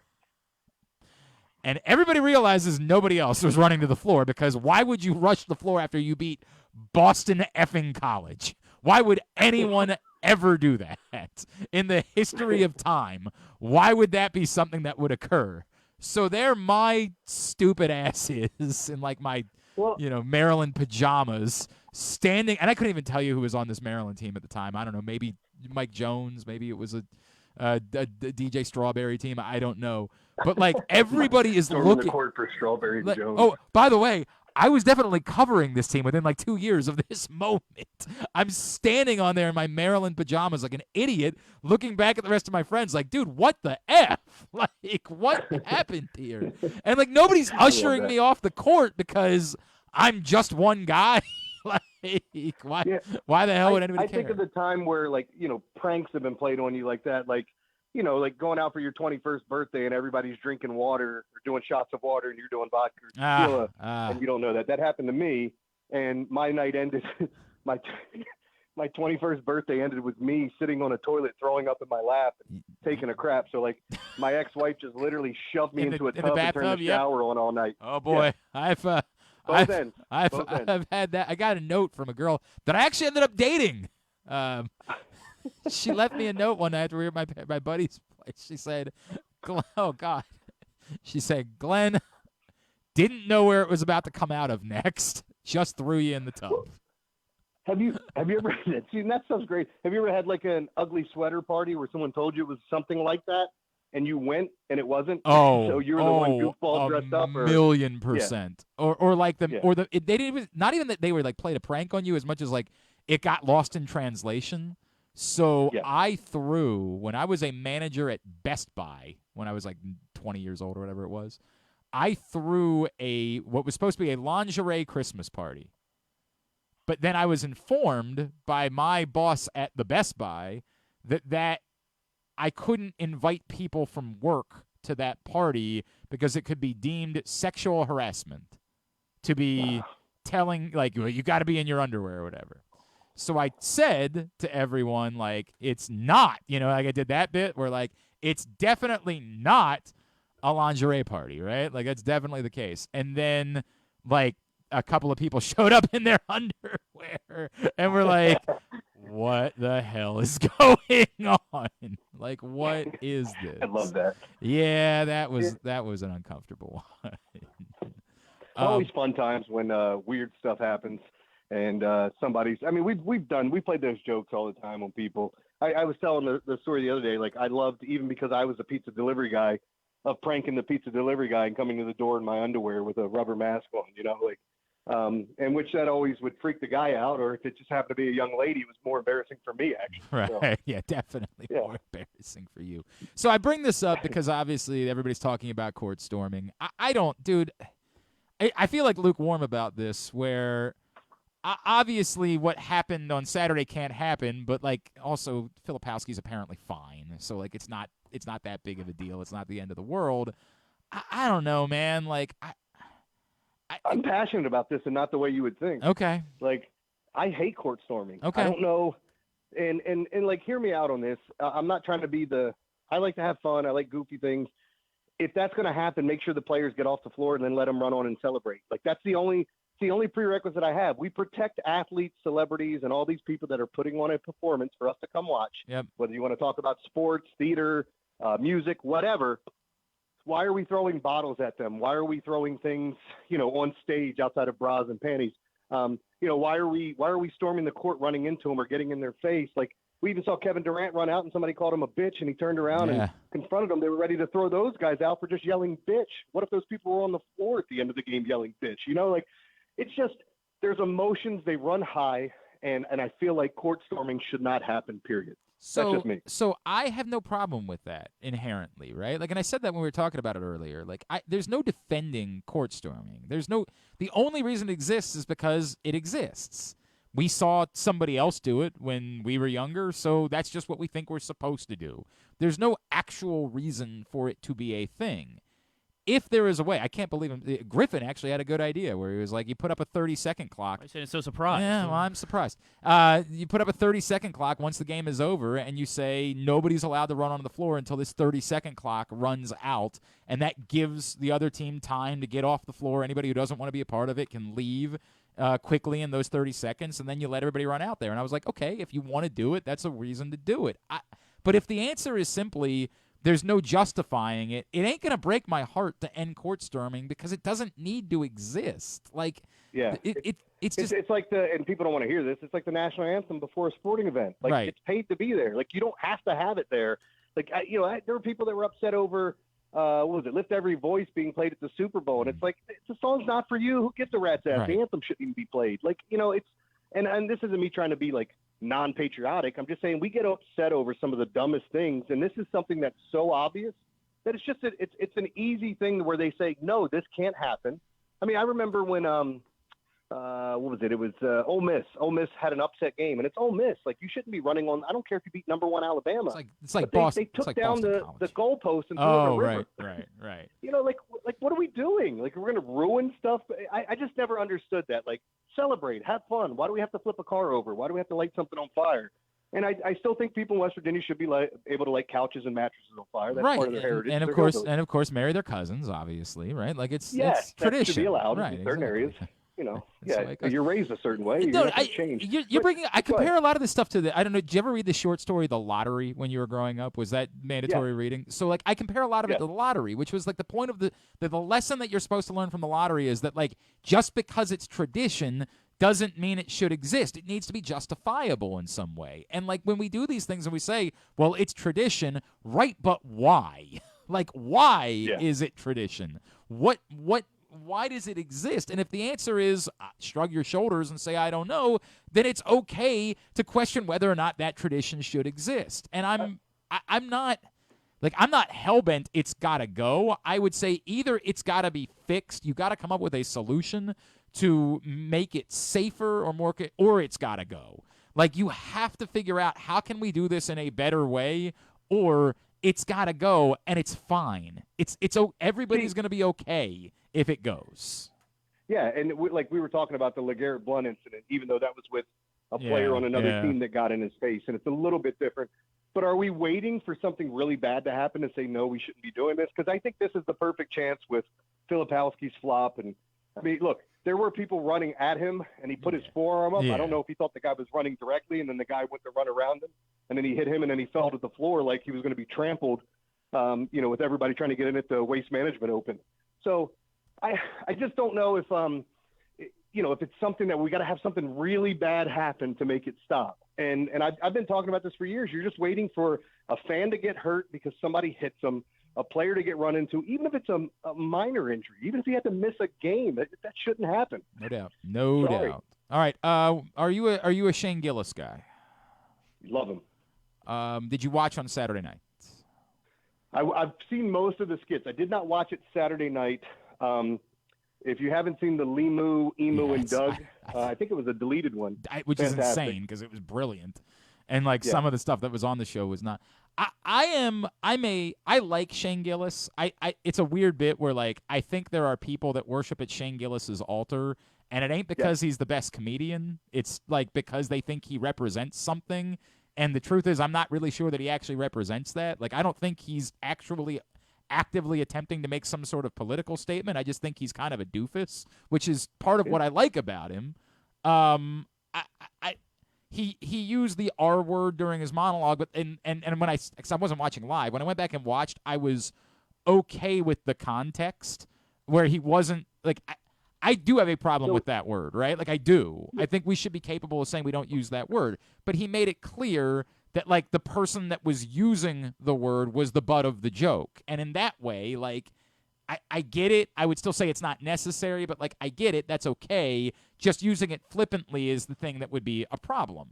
I thought his monologue was some of it we've already heard, right? We had all heard the Down syndrome bit because if you've been a fan of his, you've heard some of that. Right. Yeah. Some of it we've already heard.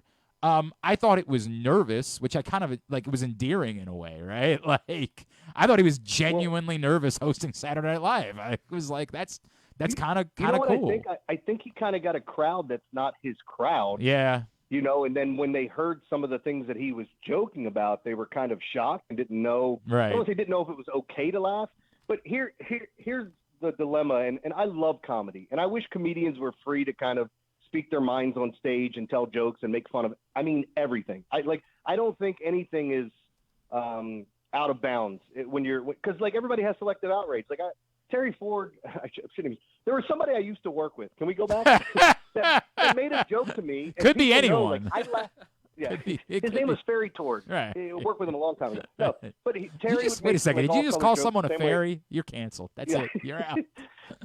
Well, the same way that I do. I make fun of everything, and I make light of everything, and I think stereotypes are funny. But you just don't know who's going to get offended by certain things. Terry made a joke in front of me about MS. It was a joke. He threw something in, and I started laughing, and he immediately went to, "Oh my God, I'm so sorry because my wife has MS." And right. I'm like, "Look, dude, I'm not one of those guys that has selective outrage. I'm not going to tell you you can say this.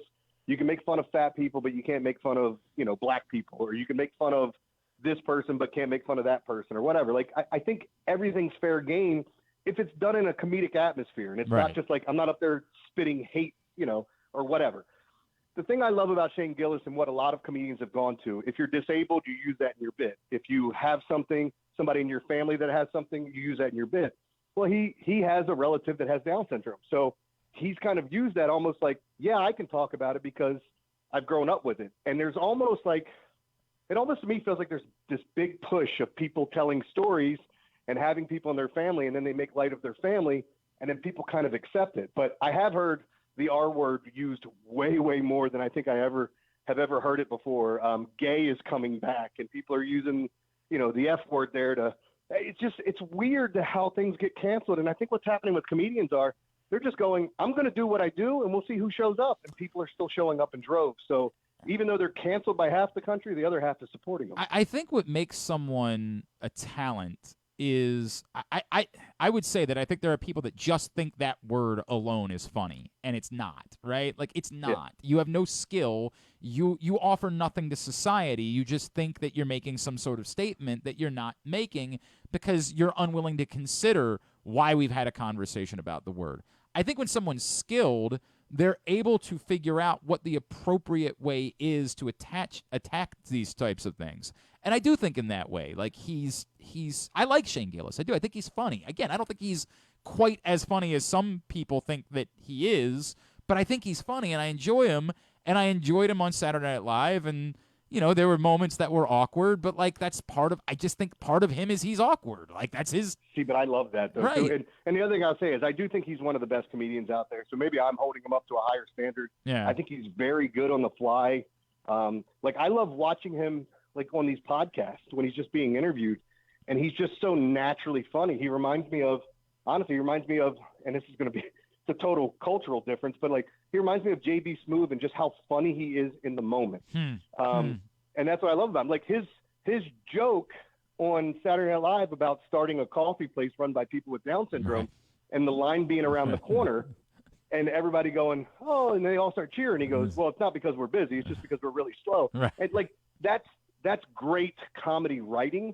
Maybe it doesn't hit with everyone, but like, I get it. And it's kind of weird. Like, society has changed, and we need to be better at treating people the right way. But I also love comedy from being the outlet to just go and just get everything off your chest and make fun of everything. And I know I'm different in that aspect to a lot of people. And I think that if you can't listen to that and understand that it's different than what someone else might be saying, and if all you're hearing is one word, then you're purposely being obtuse. Like, you are. Like, that's just the reality of it, which isn't to say that it justifies everything that everyone says. Because, again, a lot of people are saying things just for the sake of saying it, and they offer nothing to society. But I think there was a point that was being made within the realm of comedy that if you're willing to listen, it's a relevant and it's a good point. But some people just want to hear whatever it is they want to hear on one side or the other, and they're unwilling to do that. So I don't know. I enjoyed it. Again, I thought it was mostly good. I mean, the open, which he had nothing to do with, stunk. It was awful. Yeah, it was but I'll give you a perfect unfunny. example on that too. Remember when I told the story with you guys about when we joked about it earlier? Like, I got family in West Virginia. I broke this story on your show that my first cousin got married, and it's almost like, I can make fun of hillbillies because I am one. It's almost in line with the same. These thing, are my people. That's not deemed bad to make fun of because they're easy to make fun of, which I guess you could say about a lot of things though. So I guess I hope it makes sense where I stand on this, because I love comedy and I want guys to be free to write what they want. Like, Anthony Jeselnik tells the worst joke I've ever heard, and I'm not going to repeat it on here. I'll text it to you if you want. Okay. But I could not say that to another person because it's so dark, it's so awful. But when you think about the punchline on it, it's a big shock jock moment where you're like, oh my God, I can't believe he just said that. But wow. Jesus, I don't know that I know it. I don't know that I know it. All right, send it to me. It's an Eric Clapton joke. You can look it up if you want. Okay, I will. I will do that. I will take a look. All right, what's coming up for you this week? So it's going to be an interesting week. I'd rather promote this. I'm doing the Mix 106.5 Radio Thon on Thursday. Yeah, that's important. Oh, no doubt. So I'm going down right after I do the radio show on Thursday and Friday. I head down to Johns Hopkins Children's Center. So I'm doing it's either 9 or 10 hours of radio on Thursday and Friday. It means a lot to me. And if people want to donate, we love seeing the numbers go up, and it obviously means something great. And I just think this is one of the coolest things for our city. And with my relationship with Mo and everything else, it means a lot to me to be a part of this. So I'm looking forward to it. I'm really glad you brought that up, because I think it's important to understand that when Mo passed, one of the things that Sanzi would talk about all the time is how much they helped, how much the Children's Center helped. And how important it is to our community. So I'm really glad you brought that up. It's coming up. I didn't realize it was this week. Now I feel bad. But yeah, Radiothon, that's an awesome thing. By the way, I didn't realize it was this week until they told me this morning. So, but that's, that's how they told me a long time ago. I just didn't write it down. But yeah, I don't think people really realize like all the different things that the Johns Hopkins Children's Center does, and it's based off of the dollars that we donate, really to make people's lives that may not be as long as we'd like, just a little bit better, and try to help the people around them.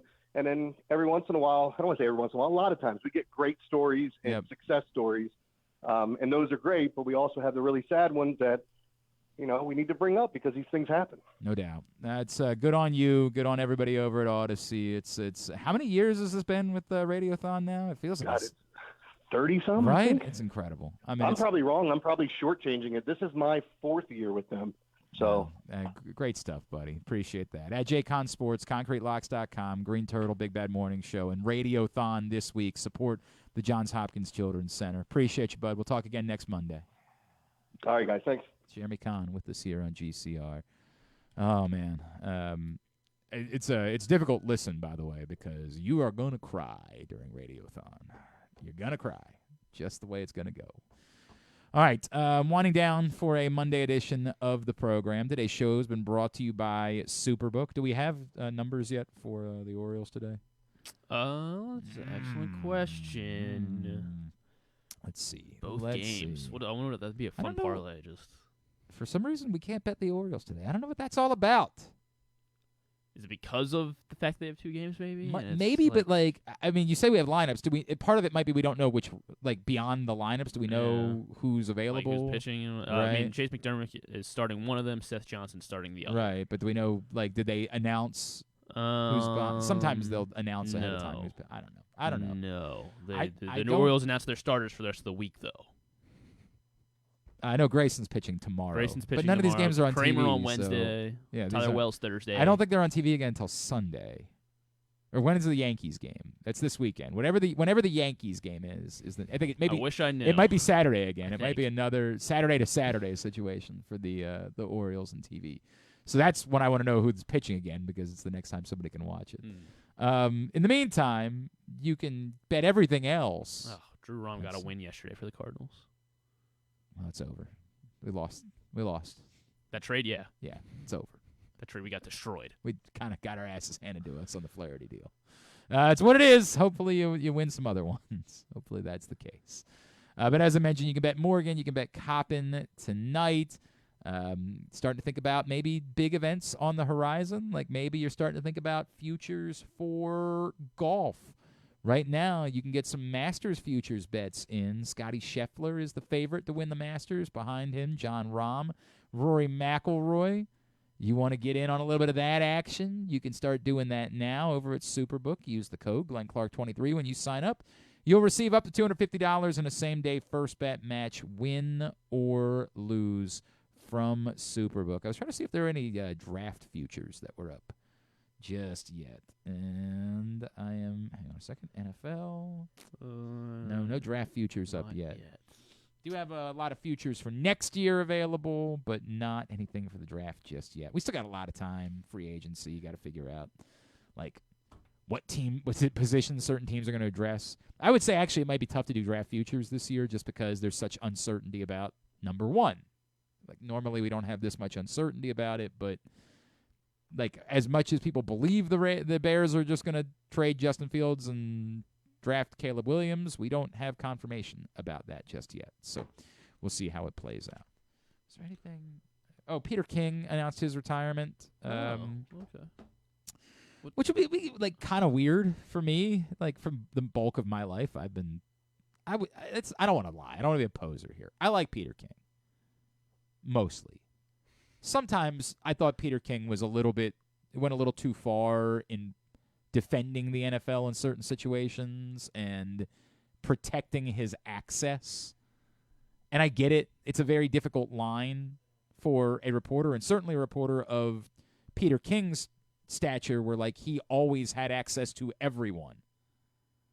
So in a way I can understand his need to protect his access at times. But there were times that it kind of rubbed me the wrong way. I think that you should be more aggressive in given your stature, but he didn't want to do that. I thought more often than not, his Monday columns were a very good read. I think sometimes, frankly, there was just too much in there for me. Truly too much.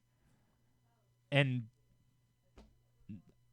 would have been better served being broken up into like one a day during the course of a week. But more often than not, I found I remember when he was embedded with the Ravens draft room, I thought that was a fascinating read. His Monday column after that draft. I don't remember. That was a couple of years ago. I don't remember which year it was. It's weird because I would say, am I going to miss Peter King? Well, there's going to be a lot of other people reporting on the NFL. It's not like there's going to be any shortage of other places to turn for NFL information. I read what he wrote last night in his final sort of sign-off.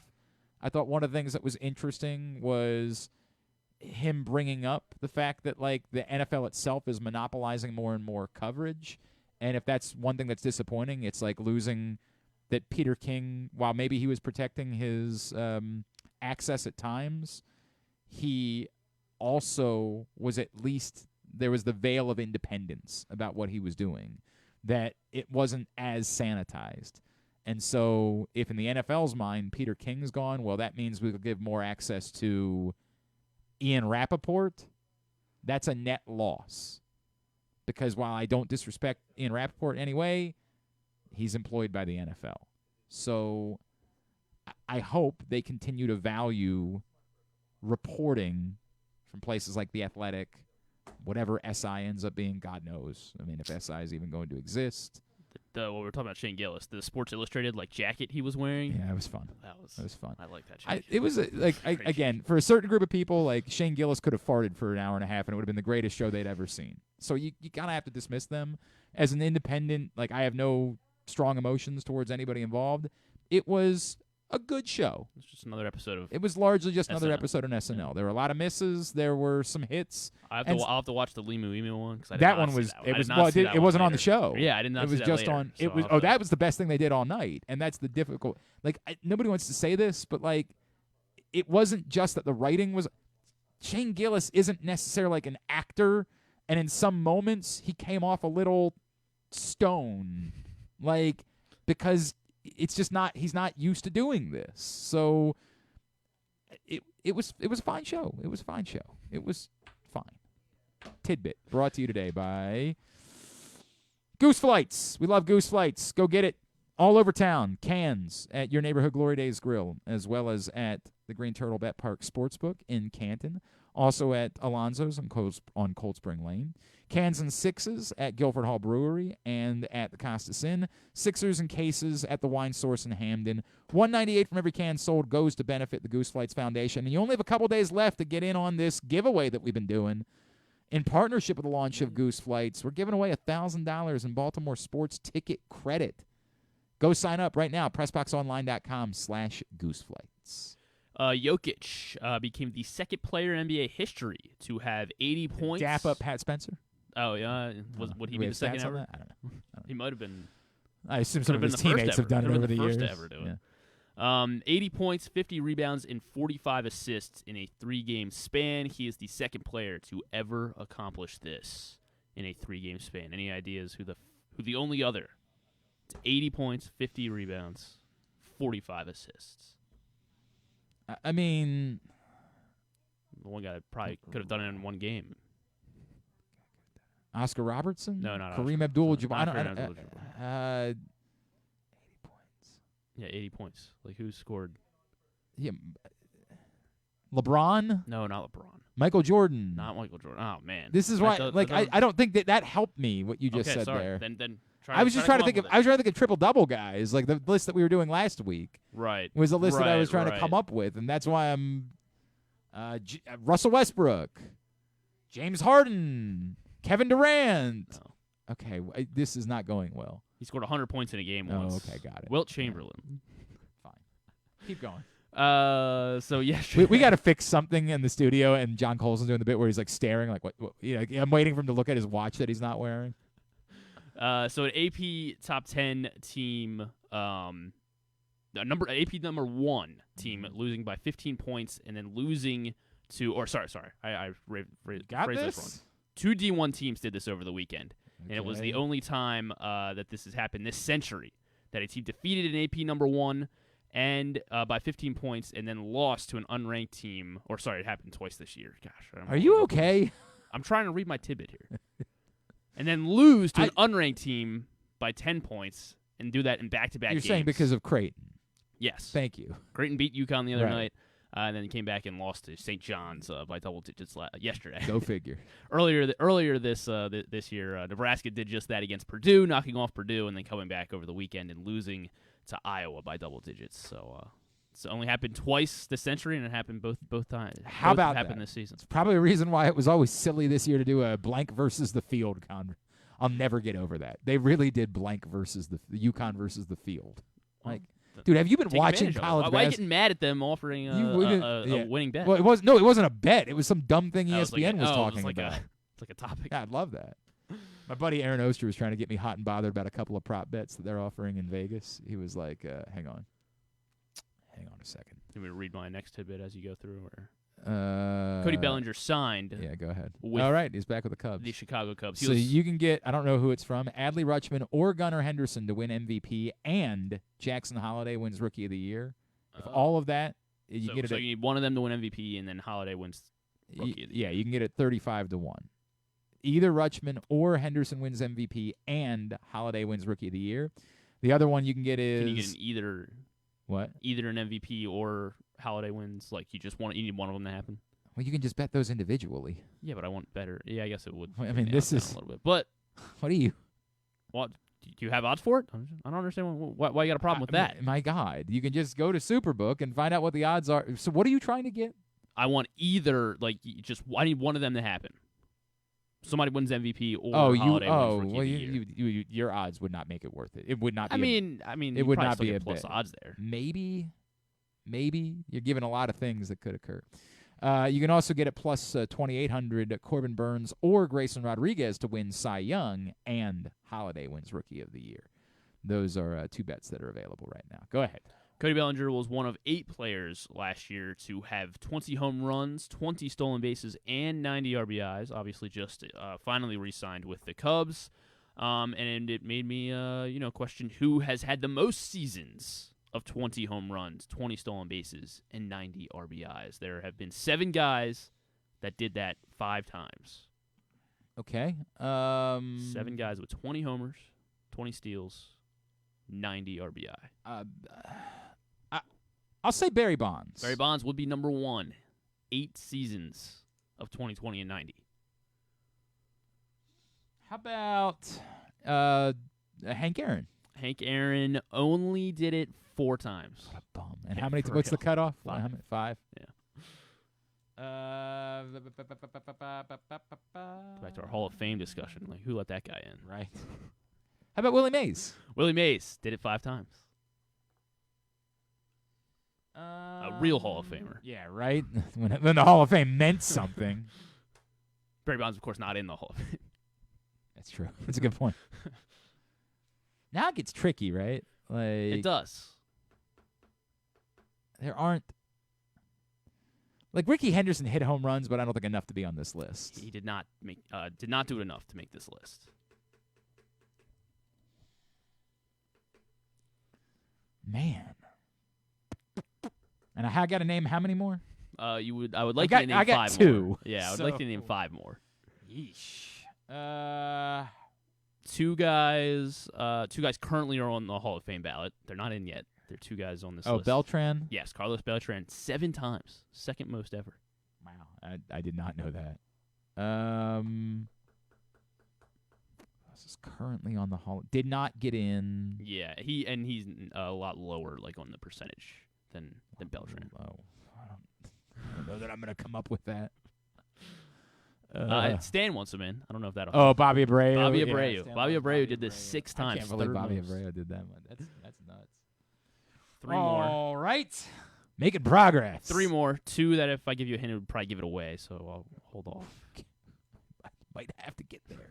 Torrey Hunter. No, not Torrey Hunter. Jimmy Rollins. Not Jimmy Rollins. Chase Utley. Not Chase Utley. They're all, well, yeah, they've.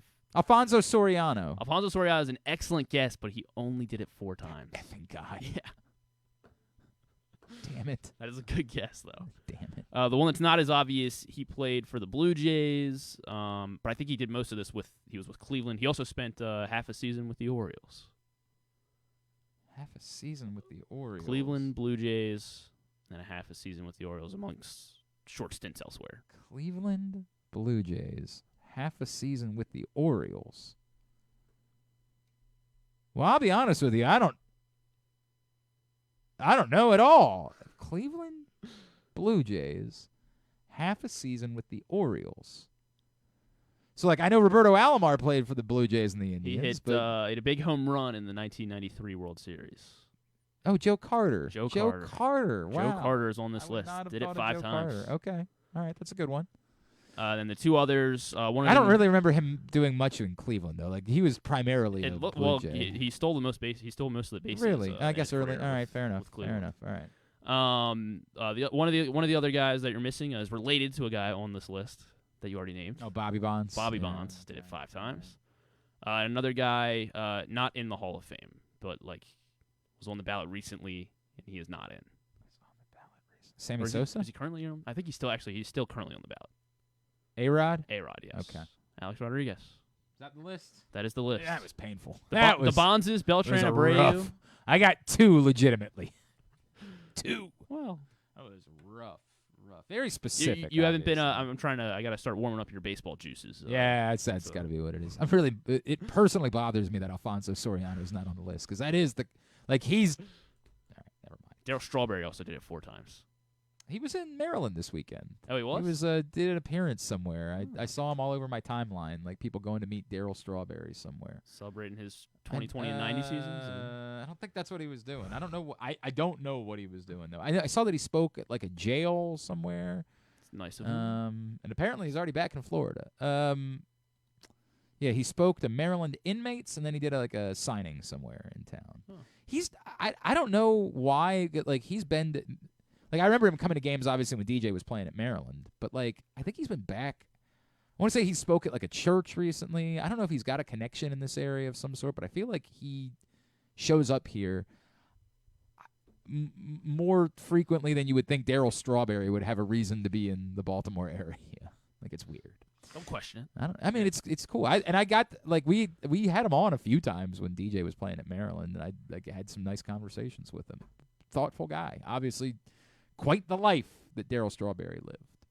All right, Tubular is brought to you by Toyota. Don't forget, we're getting into the playoffs, obviously, in high school basketball, and you can still play Pick'em over at County Sports Zone.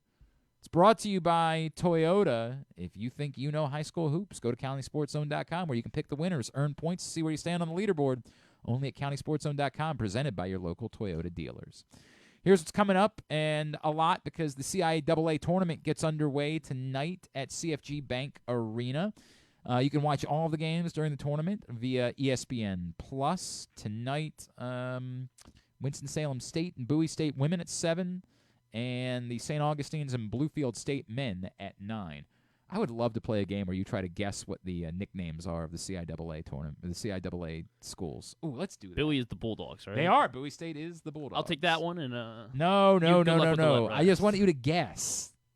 We're going to have fun with this. For example, Lincoln, Pennsylvania is... well, I'm just going to keep guessing one because I feel like it has. Cavaliers. I don't believe any of them are the Cavaliers. Oh, really? I don't believe so. No, you have to guess by school. Lincoln? Yeah, Lincoln. The Lumberjacks. You get it wrong 3 times. I'll give you the answer. Not the Lumberjacks. Yeah, 3. Not the Lincoln Lumberjacks? Not the Lincoln Lumberjacks. That'd be great if they were. Go ahead. Keep going. The Lincoln, Pennsylvania. I don't know. The River Dogs. You were right to think alliteration. Okay. Lincoln Lancers. No, Lincoln Lions. Oh, The Lincoln Lions is the team that I was looking for. What about Virginia Union? What would be Virginia Union? Darn, I feel like I should know. Cavaliers. We'll go again. No, that would be odd if they were the Cavaliers. Virginia Cavaliers? That would make no sense for them to be the Cavaliers. The Virginia Union Cavaliers are the... I'm thinking... Come on, you got to guess 3 times. Hampton, Let's go. So I don't want to say Pirates because it's not going to be the Pirates. Yeah. They're not the Lions either because they're the Bobcats. No, but you're getting close. I am? Okay, yeah. the Cougars. The Panthers, unfortunately. I thought you might get one. Virginia State is next on the list. Virginia State. Virginia State. Yeah. Are they the Mountaineers? They're not the Mountaineers, no. Keep going. The Virginia State. This is a fun game for me. Yeah. Because they're not the Marlins, because that's Virginia Wesleyan. I did not know that.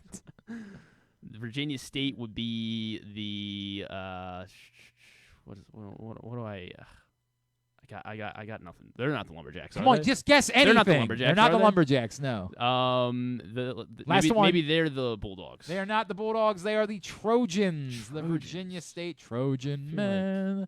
Elizabeth City State next on the list. What is the mascot for Elizabeth City State? Are they the Peacocks? They are not the Peacocks. I do like that though.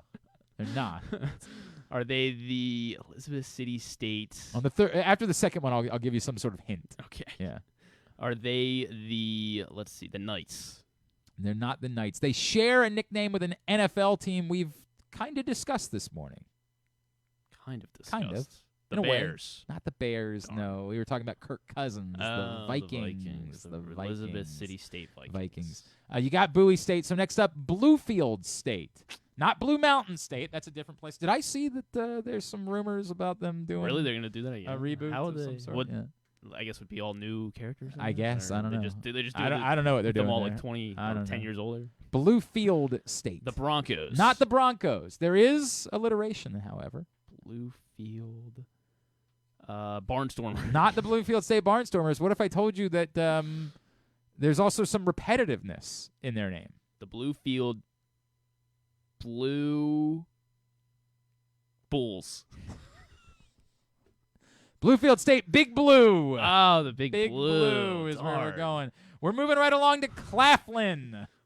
Where's Claflin? I actually have no idea where Claflin is. I need that. I need that to know. Oh, that's yeah, important. Yeah. For you. That'll help me. The Claffield is that what you said? Claflin. Oh, Claflin. Is that in Ohio? Claflin is in Orangeburg, South Carolina. So that would make them not those. They would be the Blue Heron. Not the Blue Heron. No. How about it's Claflin? Yeah, Claflin. Claflin. Claflin. Claflin. Yeah. Okay. Claflin. It does make a big difference, obviously. Because they're probably like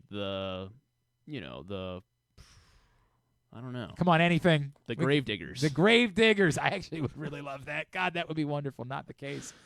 They share a name with one of the teams we've already named. Oh, really? Yeah. Bulldogs. Oh, you had such a great chance here. It was the I know. Panthers. I was really rooting for you to get one right. Panthers? Multiple Panthers. Next up, Fayetteville State.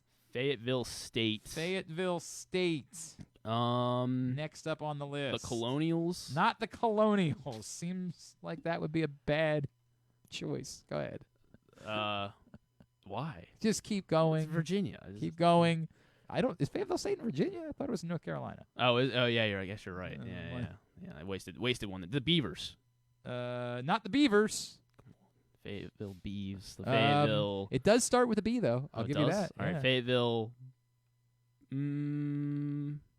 Boxers. No, it's the Broncos. Oh, they're the Broncos. Got them confused. If there was one you had a shot to get right, I feel like this one would be on the list because they're a former D1 program.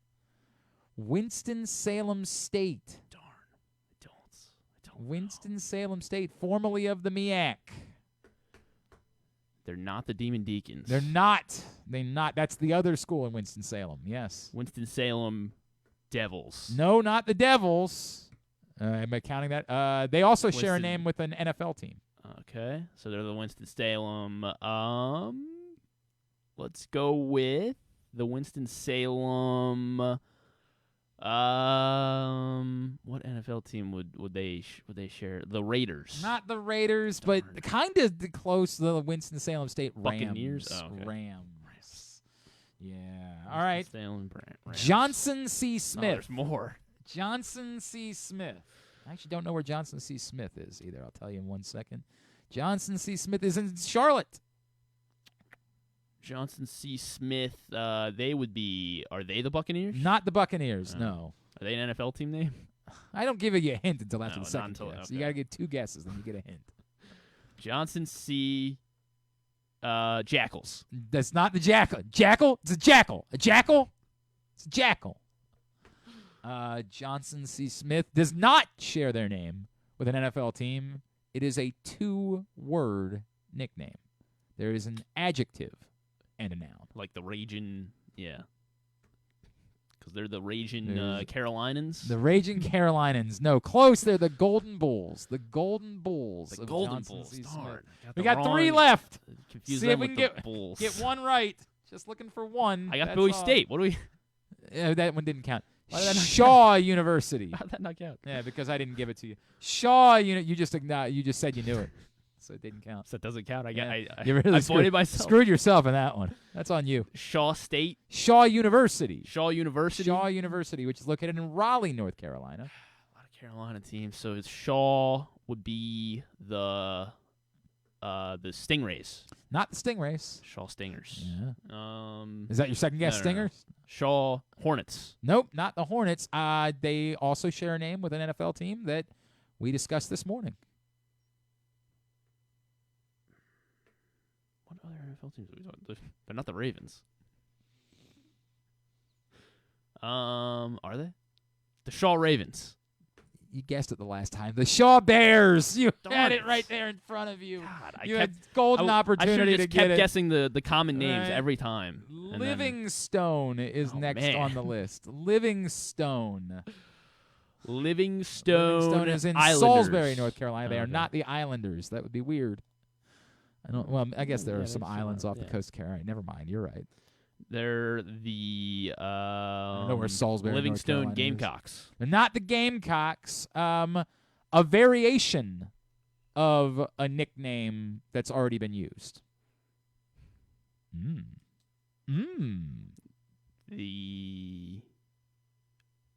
variation. Arguably a variation of 2 different nicknames that we've already come across. Darn. Yeah. I was thinking like a dog, but then. So you're saying like Big Cat, kind of? Are they the Big Cats? I would say maybe not Livingstone. variation, combination. Now I got to remember what the other. Yeah, you can probably go through this list again. That's the tough part. Requires you to have paid attention. Should have been writing them down. This ended up being a 30-minute bit. I don't care. I'm enjoying it. This one's fun. We're going to post this one. Can Griffin name the CIAA schools? Livingstone. Are they the Bucking? Let's go Mavericks. Not the Mavericks. Darn. Keep going. Oh, I got it. Bucking Broncos. They're not Broncos. The Bucking Broncos. I already gave you your hints. They're the Bully Broncos. You were the Blue Bears. The Blue Bears. Gosh. We had the Big Blue and the Bears. You just had to combine 2 of them and come up with the Blue Bears. And finally, St. Augustine's. Your last chance to get one right. I had Bowie State. Yeah, no, that didn't count. St. Augustine. Where's St. Augustine? Augustine. That's a good question. Where's St. Augustine? That's Georgia. That's not Georgia, is it? It's where Augusta is. Is that the reason why you think that? St. Augustine's is. Hang on. Sorry. Also in Raleigh. The St. Augustine. St. Augustine. St. Augustine's. Stines. They would be apostrophe S. The Brewers. They're not the Brewers. I guess that wouldn't be a college. Is that Augustus Bush? Is there a thing there? I don't know. No, I'm just trying to think of names. Okay, keep going. Are they the goose? They're not geese. the geese. They're not the geese. No. Also share a name with an NFL team. I do not believe that we discussed them. Okay, at any so point. that means that it's. I sure as hell don't know why we would have discussed them at any point. That would make them the Eagles. Gosh, wait. It's not the Eagles. I'll give you. It's another bird. Oh, it is a bird? Then that makes them the Falcons. Yay! But it doesn't count because it was on your 4th guess. Sorry. Well, the geese wasn't. That was a joke anyway. We knew that wasn't for real. There you go. Griffin cannot name the CIAA I got Bowie State. Teams. No, you didn't. You didn't wait to play Bowie State by heart. Game. Yeah, right. Everybody knows you are a big Bowie State guy. Exactly. All week this week at CFG Bank Arena for the CIAA tournament. Also tonight, college hoops-wise, Morgan and Coppin both in action as we are winding down in the regular season. Morgan is at home hosting Norfolk State at 7:30, and Coppin's at Howard at 7:30. Coppin game on ESPN+, Morgan game, MorganStateBears.com. As Griffin mentioned, the Orioles have 2 games today. There's audio of the one that's at the Braves on MLB TV if you're a subscriber. Seth Johnson, Max Fried, the pitching matchup there. No broadcast whatsoever for the one in Sarasota against the Rays. Trevor Martin, Cade Povich, the pitching matchup there. Women's Gold Club continues tonight. Paramount Plus, Mexico, and Team USA at 10:15. Monumental for Senators Capitals at 7. Other college hoops tonight. ESPN's got Miami, North Carolina at 7. Baylor, TCU at 9.